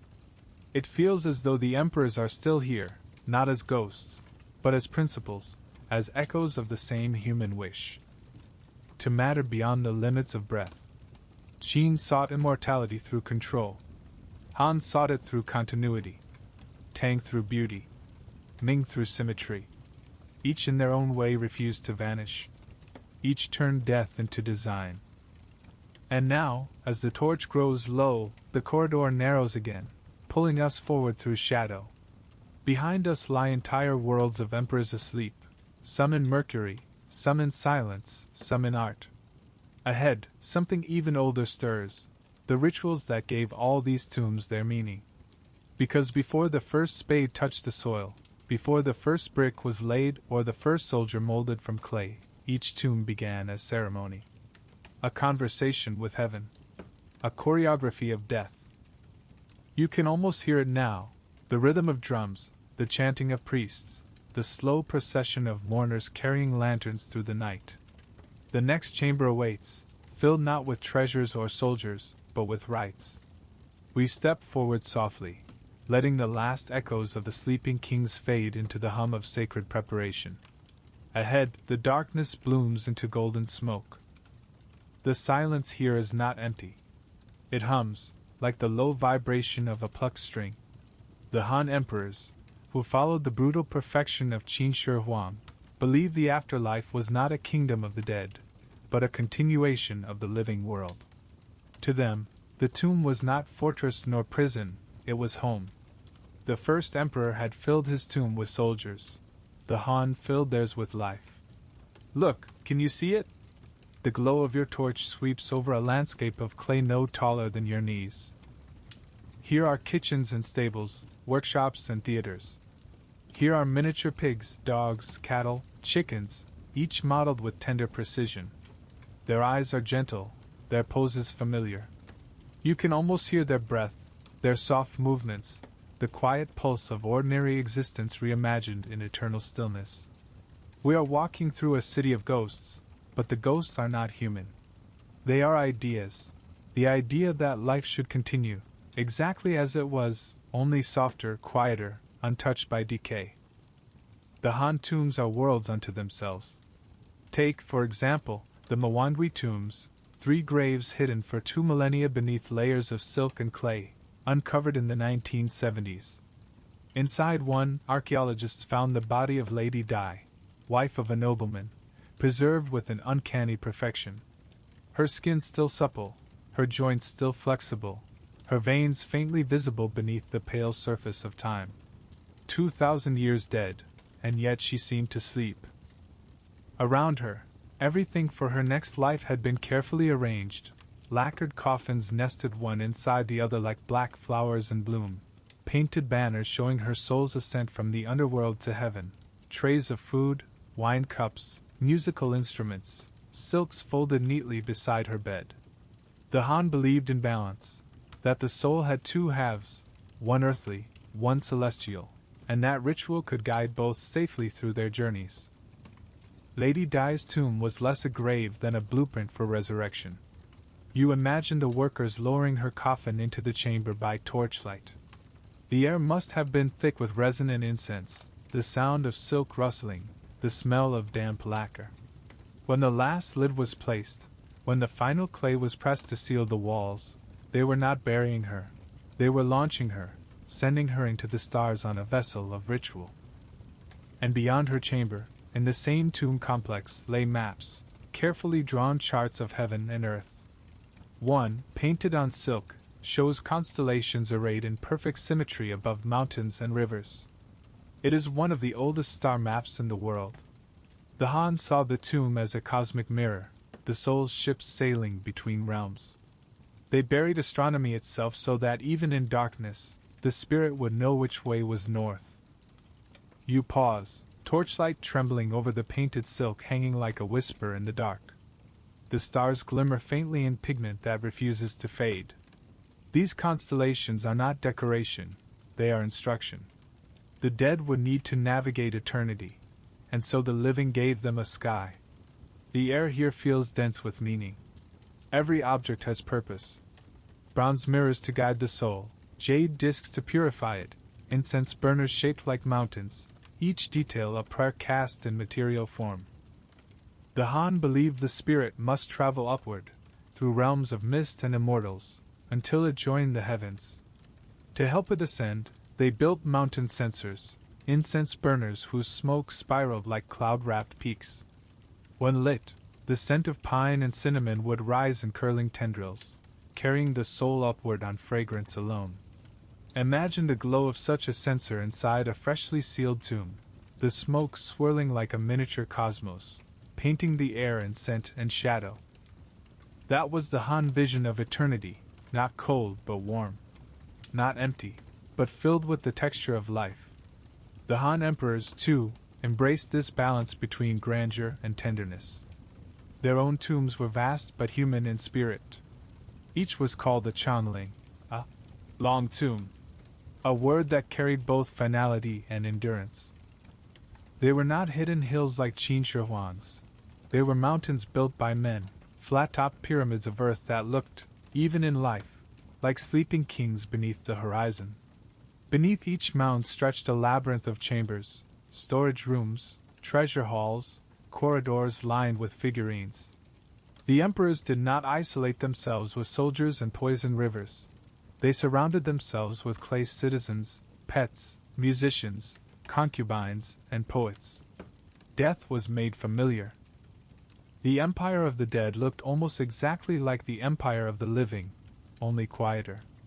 We stepped deeper into one such imagined tomb now, the resting place of Emperor Wu of Han, one of China's greatest rulers. The passage widens into a hall, the air thick with dust that glitters faintly in the torchlight. In the center lies a bronze chariot, its wheels adorned with turquoise and gold. Around it, chests of jade and silk, still sealed with knots that no one has untied for 2,000 years. Each object is both offering an equation, a symbolic formula meant to balance heaven and earth, matter and spirit. The Han believed in the algebra of eternity. Jade preserved the body. Bronze anchored the soul. Silk clothed the essence of breath. Each material answered a cosmic principle. And perhaps it worked. For even now, when archaeologists unseal Han tombs, the colors are still vivid, the lacquers still gleam, the silk still breathes its patterns through dust. The air that escapes smells of age and resin, yes, but also of something else: preservation, purpose, reverence. We walk between low clay walls painted with scenes of daily life. Here, a farmer plows his field. There, a woman grinds grain. Children chase birds under trees that no longer exist. The Han did not paint gods on their walls. They painted the world itself, because that was their heaven. The next life was not imagined as celestial judgment, but as continuation, a life restored to its balance. How quietly radical that was. Where others built tombs as monuments to power, the Han built theirs as reminders of simplicity. They believed that immortality lay not in defying life, but in repeating it forever. You touch the wall gently, tracing the faint line of pigment. The colors pulse under the torchlight like veins through ancient skin. Somewhere in this stillness, you can feel it, the rhythm of daily life, perfectly preserved in ritual. The sound of grain pouring, of horses snorting, of someone laughing at dusk. All gone, yet not gone. The Han understood something profound, that eternity was not about grandeur, but about continuity of meaning. To live forever is impossible, but to be remembered, to have one's gestures, one's songs, one's joys recorded in clay and paint, that is a kind of permanence the body never needed. We stand in the heart of the tomb, surrounded by objects that were never meant to be seen again. A lacquered chest. A silk banner still clinging to its pole. A bronze mirror lying face down, reflecting only the earth beneath it. The silence is thick, but not mournful. It feels almost like the pause between breaths, waiting for a note that never ends. The Han dynasties built hundreds of such tombs, each one a world, each one a memory. They stretch across the plains of Shanxi and Hunan like constellations turned to earth, each mound a star of soil and time. From above, the landscape looks like a galaxy buried upside down. And perhaps that is exactly what it is. Each tomb a star. Each emperor a light beneath the ground. Each soul still burning, unseen. The torch in your hand trembles slightly. The air feels thicker now, cooler, as though the tomb is exhaling its long-held breath. You can almost sense the presence of those tiny clay figures watching you, patient, unafraid. They were made to endure. You, the living, are the passing one. As we leave this chamber, the faint smell of lacquer lingers, sweet and sharp. Behind us, the Han continue their silent feast, their miniature world preserved in its soft, unbroken rhythm. Ahead, the corridor darkens again. The flicker of the torch fades to a whisper of gold against black. And far down the next passage, you see a different kind of glow, cool, silvery, holy. The sound of stones shifting under stars. It is the light of another dynasty, another dream. The Tang emperors await, their secrets sealed beneath mountains, their stories carved in splendor and sorrow. We take one last look back at the Han, the gentle dreamers of eternity, and then step forward into the next silence. Toward the secrets of the Tang. The Tang dynasty was a civilization in bloom. Its emperors ruled a world gilded with poetry, faith, and contradiction, a realm where silk roads hummed with traders, scholars debated under candlelight, and courtesans danced like falling petals. It was the age when China opened its gates to the world, and yet, when it came to death, the Tang turned inward, back to mountains, silence, and stone. We step into that silence now. The torchlight brushes against walls that seem alive with color. Deep cinnabar red, faded turquoise, traces of gold leaf, the hues of a vanished empire. On either side, murals stretch into shadow, riders galloping across painted plains, musicians strumming lutes, ladies in flowing robes turning their faces towards some unseen horizon. The paint, though dimmed by time, still breathes with motion. These are not scenes of death, they are scenes of life continuing, forever mid-step, forever unfinished. The Tang believed that a tomb should capture the moment before stillness, the breath before the song ends. Their art was not memorial, it was preservation of vitality. The corridor widens. The torchlight blooms across a massive carved gate. 2 stone lions crouch beside it, their jaws half open, teeth bare not in rage, but in vigilance. Beyond them, darkness deepens, the entrance to the tomb of an emperor. Or perhaps an empress. Because within the Tang world, there was one who defied all precedent, one who ruled in her own name. Wu Zetian, the only woman ever to claim the dragon throne. Her tomb lies at the foot of Mount Liang, beneath a hill that the locals still call the Sleeping Phoenix. Unlike the Qin's massive mound or the Han's sprawling cities beneath the soil, her resting place is subtle, folded into the earth as if it were part of nature itself. 2 great stone tablets flank the entrance. One bears the achievements of her husband, Emperor Gaozong. The other, hers, is blank. A deliberate emptiness. Imagine that, the woman who ruled an empire leaving her own epitaph unwritten. Perhaps she understood that time itself would write it for her. You raise your torch, and the light glances across the stone's smooth, untouched face. Even in silence, it speaks of power, of humility, of mystery. Some say the blank steel was an act of pride, declaring that no words could contain her. Others say it was defiance, a challenge to history itself. Judge me if you dare. Her tomb remains sealed. Like Qin Shi Huang's, it has never been opened. But legends bloom around it like wildflowers. Some claim her sarcophagus is guarded by dragons carved from jade. Others whisper that her spirit still wanders Mount Liang, appearing as a silver bird at dusk.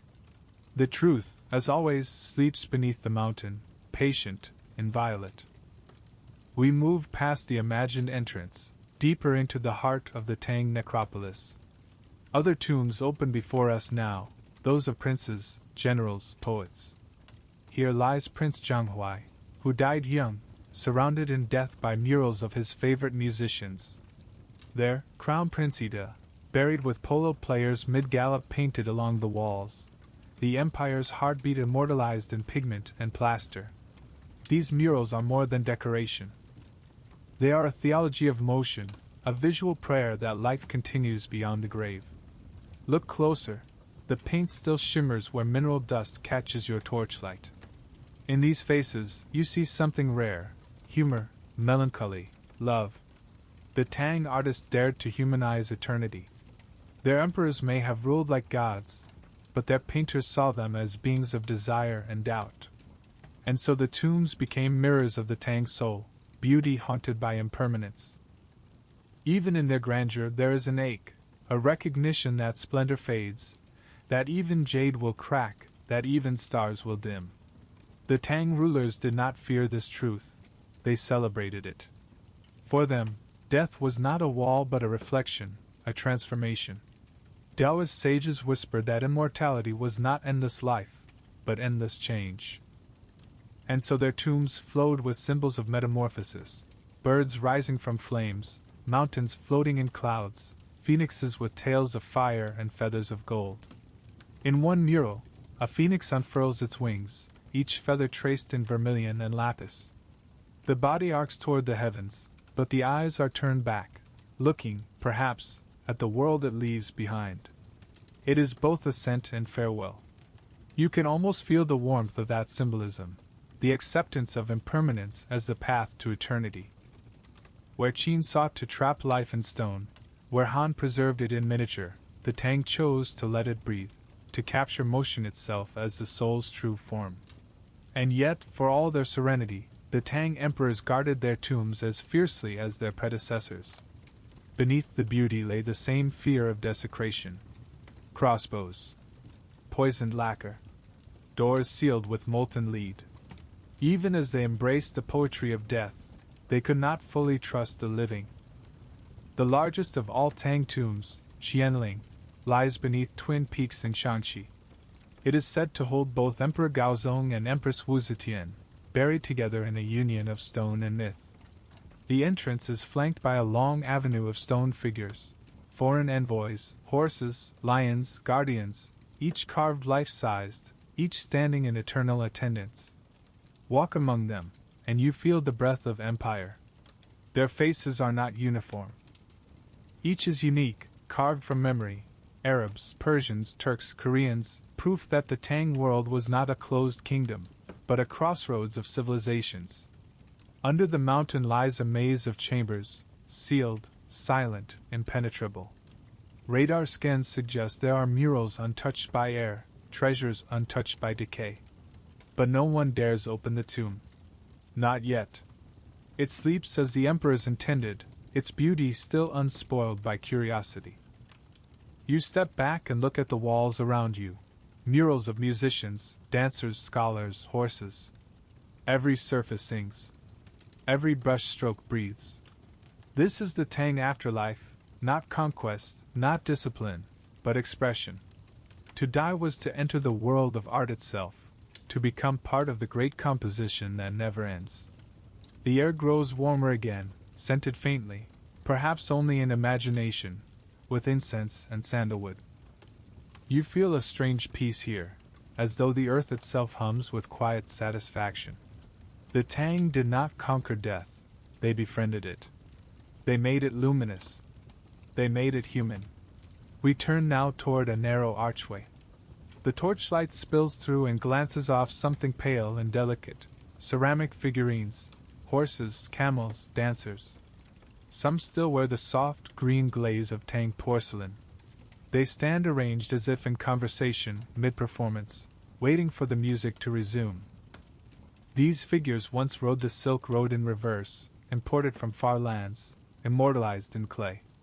They remind us that death, to the Tang, was not isolation but reunion, a return to the great movement of the world. Every road leads to eternity if one walks far enough. You walk between them slowly.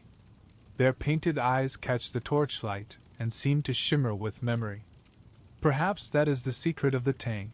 They refuse to divide life and death, heaven and earth, beauty and sorrow. Everything flowed together, like ink across silk, like time itself. The torch in your hand flickers low now. The last glow of orange licks across the walls, turning the painted dancers into silhouettes that sway one final time before fading back into stillness. For a moment, you stand surrounded by them, an audience of the unseen, a chorus of colors whispering across centuries. Then silence returns. The murals dim to shadow. The air cools. Ahead, another passage waits. Its walls are bare, its floor unadorned. The grandeur fades, replaced by solemn purpose. We are leaving the realm of artistry and stepping into the world of ritual, the sacred mechanics that bound all these tombs together, the ceremonies that turned stone into sanctum. The torch sputters once, then steadies. The rhythm of your heartbeat matches your footsteps. The darkness ahead feels ceremonial, not ominous, a place where movement itself becomes prayer. And so, without breaking stride, we walk on. From the painted silence of the Tang into the sacred geometry of death itself. Toward the imperial rituals of death. It starts, as all great ceremonies do, with stillness. The body of the emperor lies in the palace, the scent of sandalwood and frankincense thick in the air. Outside, the court gathers in robes of mourning, black for ministers, white for servants. The sound of weeping rises, but it is not chaos, it is rhythm. Even grief here has order. The Emperor's death is not merely the end of a life. It is a shift in the cosmos. He was the bridge between heaven and earth, the pivot of balance. His passing means the axis of the world tilts, if only for a moment. The priests must restore it through ceremony, gesture by gesture, sound by sound. Every movement carries weight, every silence meaning. We are no longer in a tomb now, but in the palace of the dead, the final court where eternity is arranged. The torches burn blue. The air trembles with chant. Imagine the room. At its center, the Emperor's coffin stands surrounded by jade ornaments, silk banners, and the sound of low bronze bells. On the floor, grains of rice are scattered in patterns that mirror constellations, symbols of order returning to the sky. To prepare a sovereign for death was to recreate the universe in miniature. Every object, every direction, every hue carried cosmic logic. At the head of the coffin sat a bowl of water, representing the heavens. At the feet, a bowl of earth, symbol of mortality. To the left, incense rose, the dragon's breath. To the right, candles burned, the tiger's eyes. Together, they formed the four directions, the four beasts of heaven, the balance of yin and yang restored around the silent center. You can almost feel it as you stand there. The air weighted with order, the boundaries between body and cosmos dissolving. In this room, death is not chaos.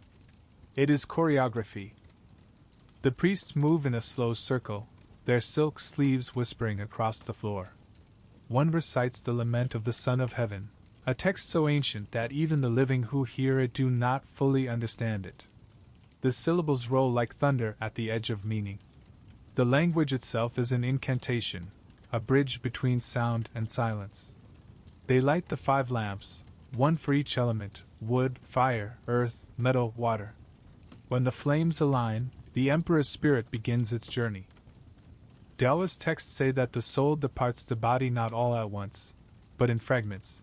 Light leaving through the crown, breath through the mouth, warmth through the chest. The rites ensure those fragments reunite in the proper order, ascending toward the stars that govern destiny. To guide them, jade talismans are placed over the eyes, nose, and mouth. Jade, the stone that never decays, was thought to keep the body's purity intact, to prevent corruption, both physical and spiritual. A final gift from the earth to its departing son. Around the coffin, servants lay offerings, lacquered boxes filled with grain and fruit, vessels of wine sealed with wax, scrolls of poetry rolled in silk. Each object whispers a word in the great conversation between life and death. Each gesture repeats an ancient vow that the Emperor will not journey alone. Outside, the drums begin, a slow, deep rhythm, matched to the heartbeat of the earth itself. The sound echoes through courtyards, through gates, through the city beyond. People kneel as it passes. In the markets, candles are lit in silence. The empire itself bows its head. Inside, the ritual continues. Now come the attendants of the soul, not living servants, but ritual figures of clay, bronze, and wood. Each represents a virtue, loyalty, wisdom, strength, grace. They are placed around the coffin in fixed positions, forming an invisible mandala.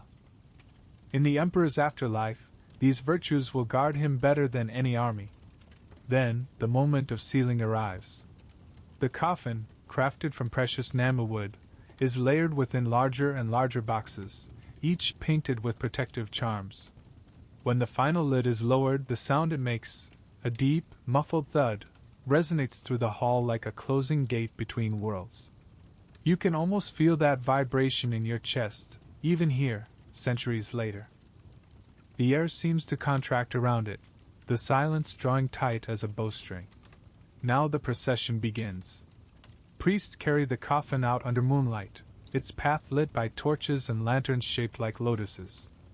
Along the route, offerings are burned: paper houses, paper horses, paper servants, all folded in exquisite detail. Their flames rise into the night, carrying their forms upward, transmuted by fire into spirit. The living weep, but the flames dance, proof that transformation is not loss. You and I walk behind the cortege in imagination. The night is endless, the hills ahead darken against the stars.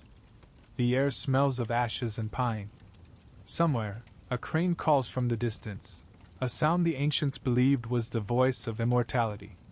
The priests turn toward it and bow. When they reach the tomb, the ceremony turns inward again. The coffin is lowered, guided by ropes woven from silk and hemp. Each knot is tied with prayer. As it descends, drums beat in descending rhythm, slower, until the final echo fades into earth. Then, in a voice that trembles but never breaks, the chief priest calls out the final invocation. The Son of Heaven returns to the source. The wind answers. The tomb is sealed. But the ritual does not end with burial. For days afterward, the living must maintain the emperor's presence through rites of continuity. At dawn, the new ruler, his heir, kneels before the ancestral tablets, offering wine and silence. At dusk, he repeats the ritual. The empire cannot have two suns, one must set before the other can rise. These rites are the delicate act of twilight between reigns. And within the tomb itself, ritual continues invisibly. Every object, every alignment was calculated according to cosmic geometry, the art of placing the emperor's body in perfect correspondence with the heavens. The North Star above, the dragon constellation to the east, the white tiger to the west. The tomb is not just a resting place, it is a celestial map, a mirror of the sky designed to keep the empire's harmony intact.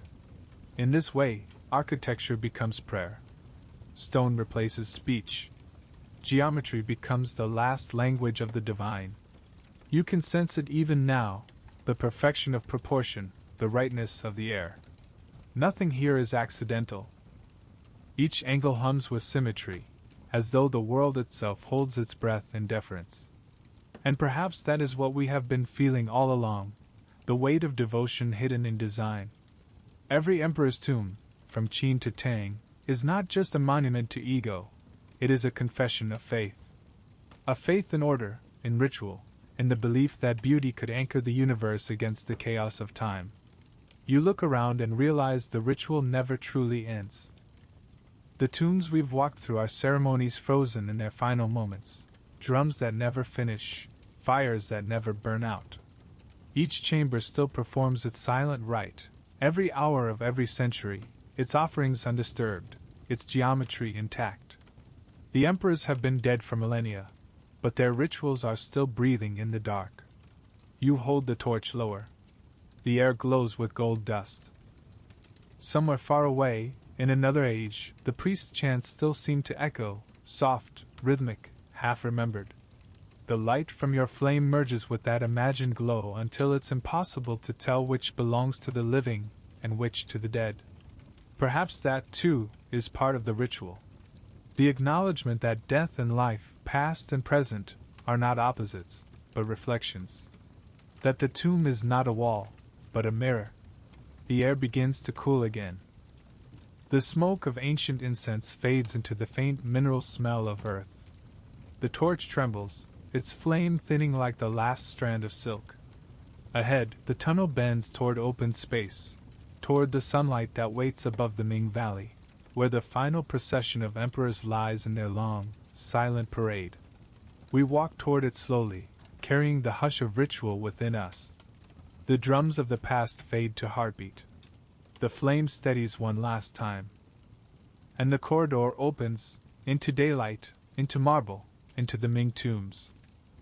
You emerge slowly into air that feels untouched, the kind of quiet that lives between mountains.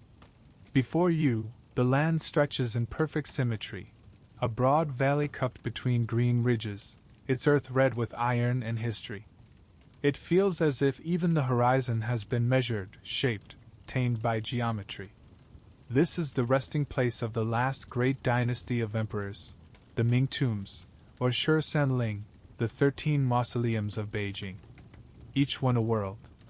Each one a memory. Together, they form an empire asleep. The torch in your hand dims against the brightness of day. You shield your eyes and look ahead, where a long stone avenue begins its slow procession toward the mountains. It is called the Spirit Way, the Road of Souls. It runs straight as an arrow, lined with stone guardians that stand eternal watch. On either side, statues of animals rise from the earth, carved centuries ago from pale marble. First, the lions, symbols of strength. Then, Shieji, mythical beasts of justice.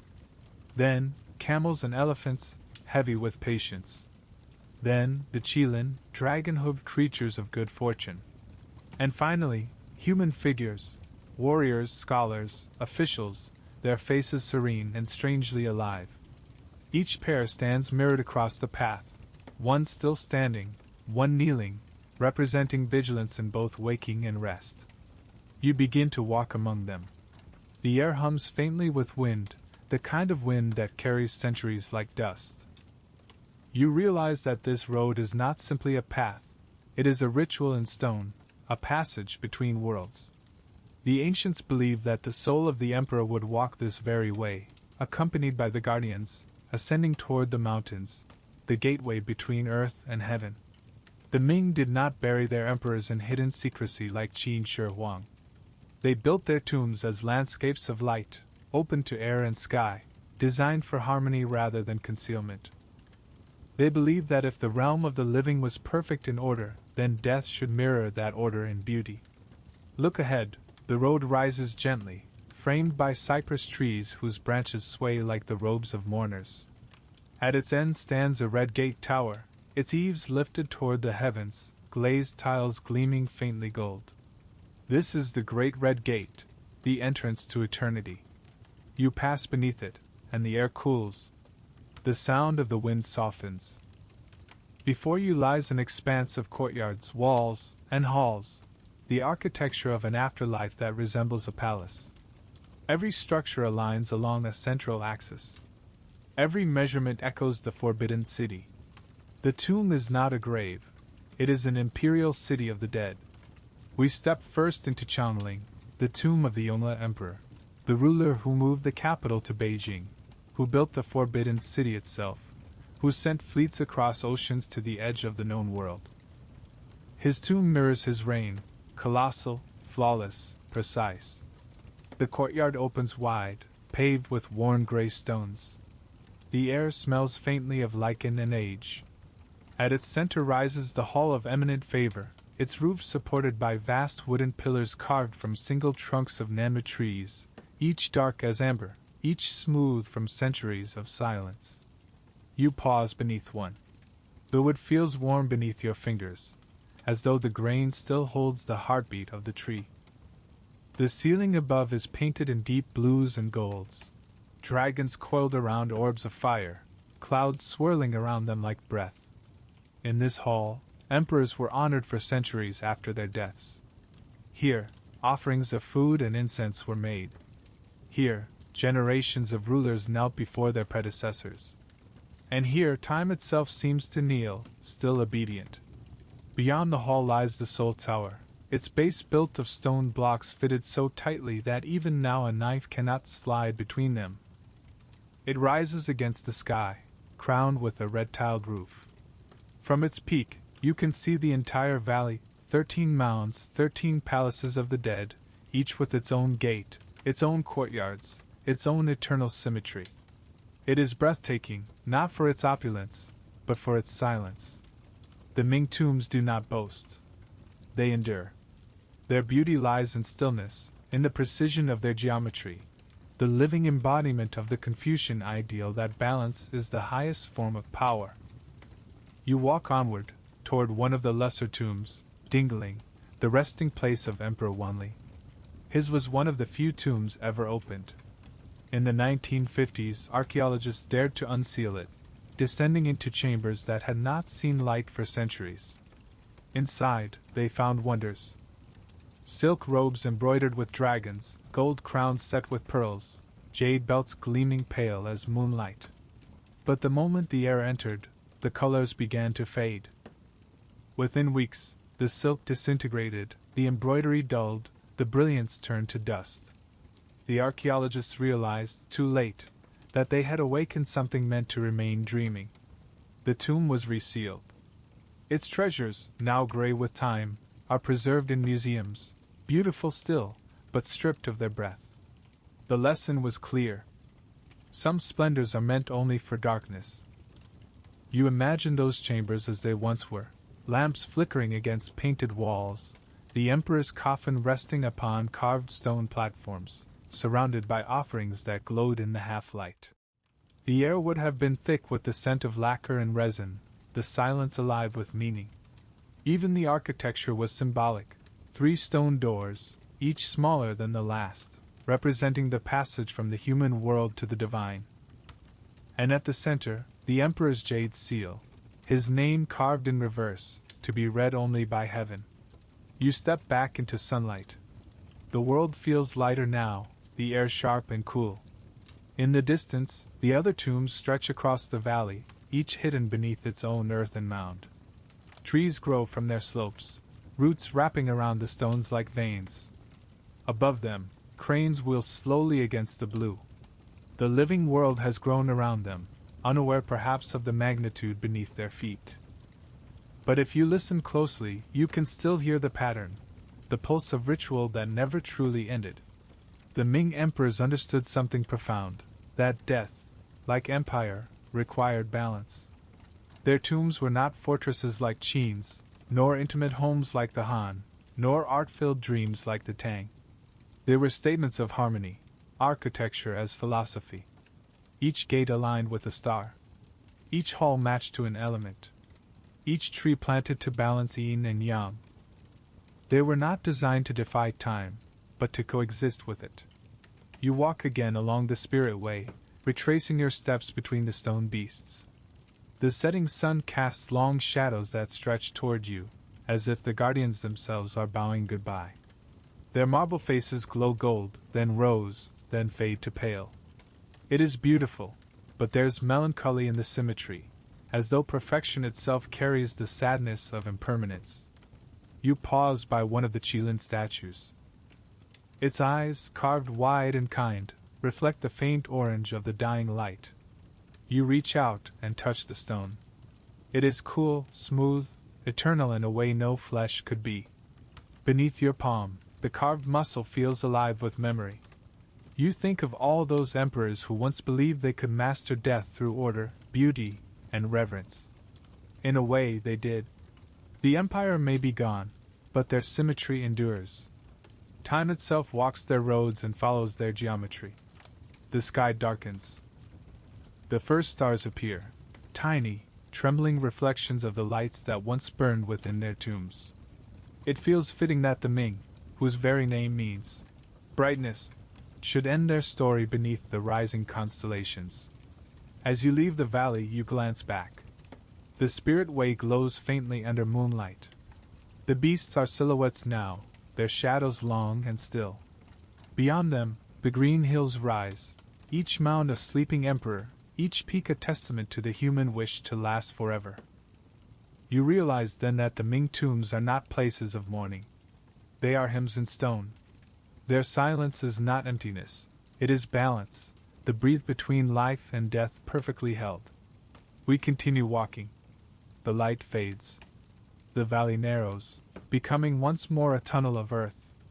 The flame of your torch rekindles in the dark, and the air thickens again with the scent of time. Ahead, the path grows narrower, the walls closer, the silence deeper. The next chambers we enter will not open easily. Their doors are sealed not by stone, but by belief, by the fear and reverence that guard what still sleeps untouched beneath the soil. These are the sealed doors. The path narrows again. The walls are smooth, cold, and damp with the sweat of centuries. The air grows heavier as we move deeper, until each breath feels deliberate, each step an intrusion. Somewhere behind these walls, kings and queens lie untouched. Entire worlds rest intact behind stone and darkness, waiting for no one. You raise your torch, and the light falls on the faint outline of a doorway ahead. It's low, rectangular, Cut perfectly into the stone, it seems nearly invisible. The dust along its base is undisturbed. No hand, no air, no sound has crossed this line for hundreds, sometimes thousands, of years. These are the sealed doors. The final boundaries between the living and the dead. They are the breath the earth refuses to exhale. To look upon them is to feel the full gravity of time. For these are not merely barriers of stone, they are decisions, philosophies, warnings. Behind them lie treasures, yes, but also faith, fear, and the perfection of stillness itself. The Chinese called such tombs closed mountains, worlds finished, self-contained, never meant to be reopened. To disturb one was to court imbalance. Taoist monks once warned that breaking the seal of an emperor's tomb could awaken calamity, drought, disease, rebellion. In truth, the danger was not supernatural. It was moral. To disturb the emperor's eternal peace was to break the covenant between heaven and earth. You can almost hear their warnings echo through the centuries. Do not wake the sleeping kings. Do not let light undo what darkness has preserved. The sealed doors stand as the embodiment of that command. Behind each one, a world remains untouched, paintings as bright as the day they were made, silks unfrayed, metals still gleaming. But the instant air enters, life ends again in another form. Oxidation, decay, collapse. It is not only the emperors who are sleeping, it is the equilibrium of centuries. You crouch before one such door.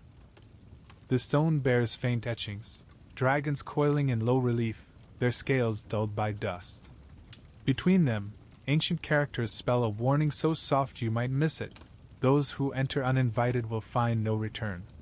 Perhaps once that message was painted in red cinnabar, bright as blood. Now it is pale as bone. Beyond this threshold lies not only wealth, but mystery. In Xi'an, beneath that green hill that hides the first emperor's tomb, the grandest sealed door of all still waits. The archaeologists know exactly where it is, mapped by radar and measured by hope, but it has never been opened. Inside, the pressure is immense, gases of mercury and time held still in perfect tension. To open it would be to break the oldest silence on Earth. The paradox is haunting. The closer we come to knowing, the more we hesitate. We have the tools. We have the science. But perhaps, in our bones, we understand that opening these doors would not just release history, it would destroy it. You run your hand along the seam of the stone. It feels alive, almost warm from within, as if the air beyond it still breathes its own atmosphere, untouched by centuries of change. In that space, time has a different texture. Inside, silk may still shimmer. Lamps may still stand upright, their oil frozen in time. The emperor himself may still recline as he once was laid, his garments of gold thread intact, his hands folded in jade. The air inside has not moved since the day the tomb was sealed. The first gust that enters would rewrite everything. Across China, dozens of imperial tombs remain like this, entire worlds locked away. Some rest under hills disguised as fields, where farmers walk unknowingly above royal chambers. Others hide beneath rivers or mountains, deliberately concealed by design. Each one bears its own sealed doors, and behind them, an empire held in breathless suspension. But the seals are not only physical. They are spiritual, too. Taoist masters once performed closing rites so precise that they were said to bind not just the tomb, but the energies within it. They chanted to the 8 directions, drew symbols in ash, and sealed the air with charms that no mortal hand could break without consequence. Their belief was that the tomb's peace must mirror the balance of the cosmos. To disrupt one was to endanger the other. In this way, every sealed door is also a prayer, for protection, for patience, for time itself to stand still. It is a strange kind of mercy, isn't it? The idea that sometimes the greatest act of preservation is restraint. That to keep something alive, we must not touch it. You take a step back. The torchlight flickers across the doorway, casting your shadow against its surface. For a fleeting moment, It looks as though two worlds touch, your light pressing against their darkness, your living breath brushing against their eternal stillness. Then the shadow trembles and breaks apart, and the worlds remain divided as they have always been. We walk on, passing one sealed door after another. Each bears its own language of protection, some carved with mantras, others left blank, trusting only the earth itself. Each one hums faintly in the quiet, a sound you almost mistake for wind but know is something older, the vibration of air that hasn't moved since dynasties were young. It makes you wonder, what does silence remember? Inside those tombs, colors wait without fading, sounds without echo. Even decay has frozen mid-breath. It is as though the emperors succeeded after all. They did build eternity, but eternity required their isolation. Outside, centuries have passed. Empires rose and fell, revolutions came and went, the modern world thundered into being. But down here, the pulse is unchanged. The sealed doors have no clocks. They mark time not in hours, but in the weight of stillness. Archaeologists sometimes say that when you stand above an unopened tomb, the air feels different, heavier, watchful. Instruments detect strange fluctuations, as though the ground itself resists intrusion. It is not superstition. It is history guarding itself. You stop before one last door. This one is larger than the rest, its stone blackened by minerals, veins of quartz glinting faintly like trapped starlight. In its center, no writing, no symbols, only smooth stone. Blank as Wuzetian steel. Perhaps, like hers, it is an invitation for the future to decide. Perhaps it is a warning for eternity to wait. You find yourself whispering without meaning to. What if we never open it? The sound dies instantly. The tomb gives no answer. Maybe that is the answer. Maybe these sealed doors are not meant to be crossed, but contemplated, like the last pages of a book that no one dares to turn because the story, once finished, will no longer live. The air grows cooler. The torch gutters, the flame bowing low before the slow exhale of the tomb's breath. It feels as though the stone itself is sighing. You take one step back, then another. The light withdraws from the door's surface, and the carvings vanish into shadow again. Behind it, the emperor sleeps on, surrounded by his bronze rivers, his jade stars, his silence unbroken. We turn, retracing our path through the corridor. The air feels lighter now, almost forgiving. The sealed doors fade behind us one by one, until the darkness they guard is complete once more. Ahead, a faint draft stirs the torch, the first touch of air from the living world. It carries the scent of soil, faintly sweet, faintly human. The Emperor's worlds remain closed, but the question they left behind still opens endlessly within us. What happens when reverence becomes fear? When preservation becomes paralysis? When silence is too sacred to break? We walk upward toward the night, the sealed doors behind us, their patience infinite. And yet, even as we leave them, the feeling lingers, that the greatest treasures of the world are not the ones we uncover, but the ones we choose not to disturb. The tunnel rises, widening. You can sense the cool breath of open air ahead, but before we emerge, we pause for one last moment at the threshold between worlds. Behind us, the sealed empires of the dead. Before us, the uncertain hands of the living. The torch flares, then steadies. We step forward, out of the dark, into the quiet twilight that waits above. And there, the world opens once more to the weight of sky, stars, and wind. But the silence beneath remains. It always will. For some doors are not meant to be opened. They are meant to be remembered. The first touch of air feels almost holy. After so many chambers of stillness, the faintest breeze feels alive, carrying the smell of grass, of rain, of a world that still moves.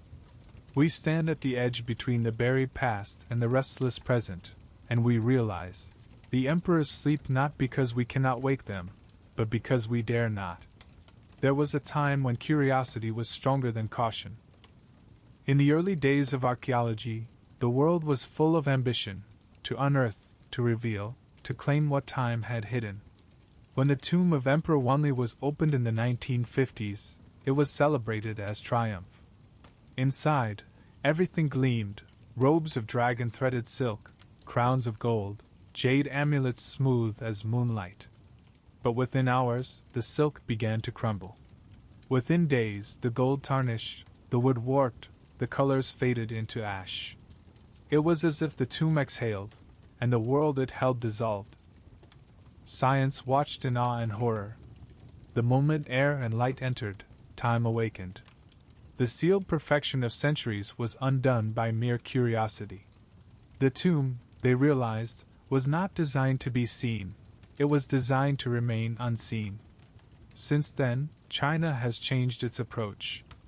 The tombs, once targets of discovery, have become temples of restraint. Archaeologists, armed with instruments that can map and scan, can now see without touching. They use radar to trace the shapes of hidden chambers, magnetometers to measure density, chemical sensors to detect mercury and gold. They can draw the architecture of the unseen, but they stop there. Because what lies beneath cannot yet survive the world above. And so the tombs remain sealed, not out of fear, but out of wisdom. Air, light, microbes, even the warmth of human breath. These are lethal to the ecosystems of eternity. Inside those chambers, humidity and temperature have held constant for millennia. Disturb that balance, and everything within perishes. It is a paradox of preservation. The same silence that conceals them is what keeps them alive. Imagine opening the tomb of the first emperor today. The hill outside Xi'an has waited over 2,000 years.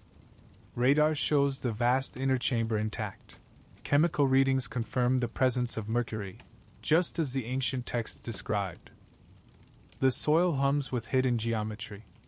And yet, no one has broken the seal. Not because they cannot, but because they understand. To open it would be to end it. One rush of air, and the paintings would blacken. The jade would sweat. The silk would disintegrate into dust finer than breath. The rivers of mercury would evaporate, their silver sheen turning to poison. The emperor's universe would collapse in the instant it was seen. There is an irony in that, isn't there? That the desire for knowledge, the impulse to witness, is the very force that would destroy the thing we wish to know. The tombs remind us that some truths cannot coexist with light. They live only in darkness. Modern China has made a vow of patience. Archaeologists say, "The best excavation is no excavation." They build museums not above the tombs, but around them, guarding rather than revealing. They study from the surface, learning through technology rather than intrusion. The hill of Qin Shi Huang remains closed, its grass waving gently above the sleeping world below, while satellites circle it from afar, their instruments reading the heartbeat of the buried empire. This restraint has become a kind of national reverence. To disturb the emperor's peace is not only to risk destruction, it is to break faith with the past. Because these tombs are more than graves, they are covenants, promises between generations that memory will be preserved through stillness, not through exposure. And perhaps, deep down, the living also fear what might emerge, not spirits or curses, but something subtler, the reminder of mortality, the echo of grandeur that time cannot repeat. To look upon the first emperor's world would be to confront the vastness of ambition, the fragility of beauty, and the inevitability of decay. We might learn more than we are ready to know. You walk now along a corridor that feels half real, half imagined, a space between centuries. The air hums faintly with the sound of technology, the low whir of machines above ground, scanning, mapping, listening. Even science moves quietly here. Its lights are dim, its tools precise, its language careful. Every act of study becomes ritual again, echoing the old priests who once sealed the same earth in reverence. One archaeologist once said, "The emperor sleeps beneath his own sky. We have no right to open the heavens before we can protect the stars." It is a sentence that feels like prayer. You look up, imagining the hill from beneath. Layers of soil and time press above, like folds of silk wrapping a jewel. Beyond that, the grass sways in sunlight, oblivious to the empire sleeping below. Children play nearby. Farmers till the edge of the mound. The living and the dead share the same earth, separated only by patience. And yet, the curiosity never dies. Every generation asks again, when will we open it? Perhaps centuries from now, when technology can preserve what air destroys, someone will descend. Perhaps they will walk where we now only imagine, past bronze chariots still gleaming, through painted corridors that have never known decay, into the presence of an emperor who believed himself eternal. But even then, even with all their care, they will feel it, the unease of trespass, the whisper of a world that preferred its silence. Until that day, the emperors remain untouched. Their tombs are tended not by explorers, but by guardians, historians, monks, farmers, engineers, each protecting not what they know, but what they cannot yet know. It is a strange kind of devotion, this guardianship of mystery. We preserve the unopened, as though the very act of waiting is what gives the past its dignity. You stand still, the torch low in your hand. Its flame trembles, reflected faintly on the tunnel wall, and for a moment the light looks like a door itself, one that might open if you reached forward. But you don't. You've learned, as all who walk these corridors must, that reverence sometimes means restraint. The emperors, in their infinite pride, sought immortality through architecture. The living, in their humility, give them immortality through patience. It is a perfect symmetry, hubris and reverence, creation and preservation, both meeting in silence. We begin to ascend again, the tunnel softening underfoot. The light grows brighter as the air warms. You can smell the world returning, wet grass, faint smoke, the human scent of breath and wind. Behind us, the sealed doors hold their breath. Ahead, daylight waits, unblinking. When you step out into it, you feel a strange calm. For now, the emperors rest undisturbed, their worlds intact beneath the soil, their silence protected by science and awe. They remain closed not because the living are afraid, but because the living have learned respect. And so, as the light falls gently on the green hills of Shanxi, you realize their story is not over.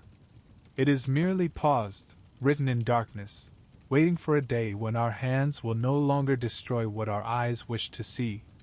Until then, the earth itself stands watch. The grass whispers. The air hums. And somewhere below, in perfect darkness, the emperors sleep, whole and untouched. The torch's flame dims, and for the first time, you let it fade. There is no need for light now. Only the long, unbroken silence of history breathing beneath the soil. And in that stillness, we understand. Not all mysteries are meant to be solved. Some are meant to be kept. We turn from the hill and begin our final walk, the air around us deepening toward night. The stars rise one by one, the same constellations that once shone upon the builders of those tombs. The emperors do not answer, but they do not need to. Their silence is the answer. And it has endured. We keep walking. The earth hums softly beneath our feet. And soon, the story itself begins to sleep. Night falls gently over the valley. The last threads of sunlight dissolve into shadow, and the earth exhales, a long, cool breath that smells of dust, rain, and age. You stand at the edge of the hill near Xi'an, the mound that holds the first emperor, and you feel the weight of everything beneath your feet, chambers, rivers, stars, silence. The ground seems to pulse faintly, like the heartbeat of something ancient that never stopped. For a long time, neither of us speak. There is nothing left to uncover, only to understand. It strikes you that this silence, this patient stillness, is not absence but presence. It is history in its purest form, not as story or spectacle, but as being, a steady, unbroken hum that connects every dynasty, every tomb, every human dream of eternity. Beneath these hills lie not just emperors, but ideas. They sleep in the same soil, side by side, the dream of immortality, the fear of oblivion, the reverence for order, the surrender to mystery. The stars begin to appear overhead, one by one, as if mirroring the tombs below, celestial tombs and earthen constellations reflecting each other across the skin of the world. Somewhere out there, the same stars that once guided the artisans of the Han, the priests of the Tang, the architects of the Ming, still burn. The emperors wanted to join them. And in a way, they have. You can almost imagine the great underground palaces waking softly beneath the night, the bronze chariots glinting in the dark, the tiny Han figurines standing patiently in their rows, the Tang murals glowing with faint remembered color, the sealed doors breathing their slow metallic sigh. No sound, no movement, only endurance. They have outlasted kingdoms, conquerors, revolutions. Even memory bows to their patience. We have walked through centuries tonight, through tunnels and time alike, and yet we have touched nothing. That restraint, that deliberate not knowing, feels sacred now. Because to know too much would be to destroy what is most fragile, the perfection of stillness. Look out across the valley.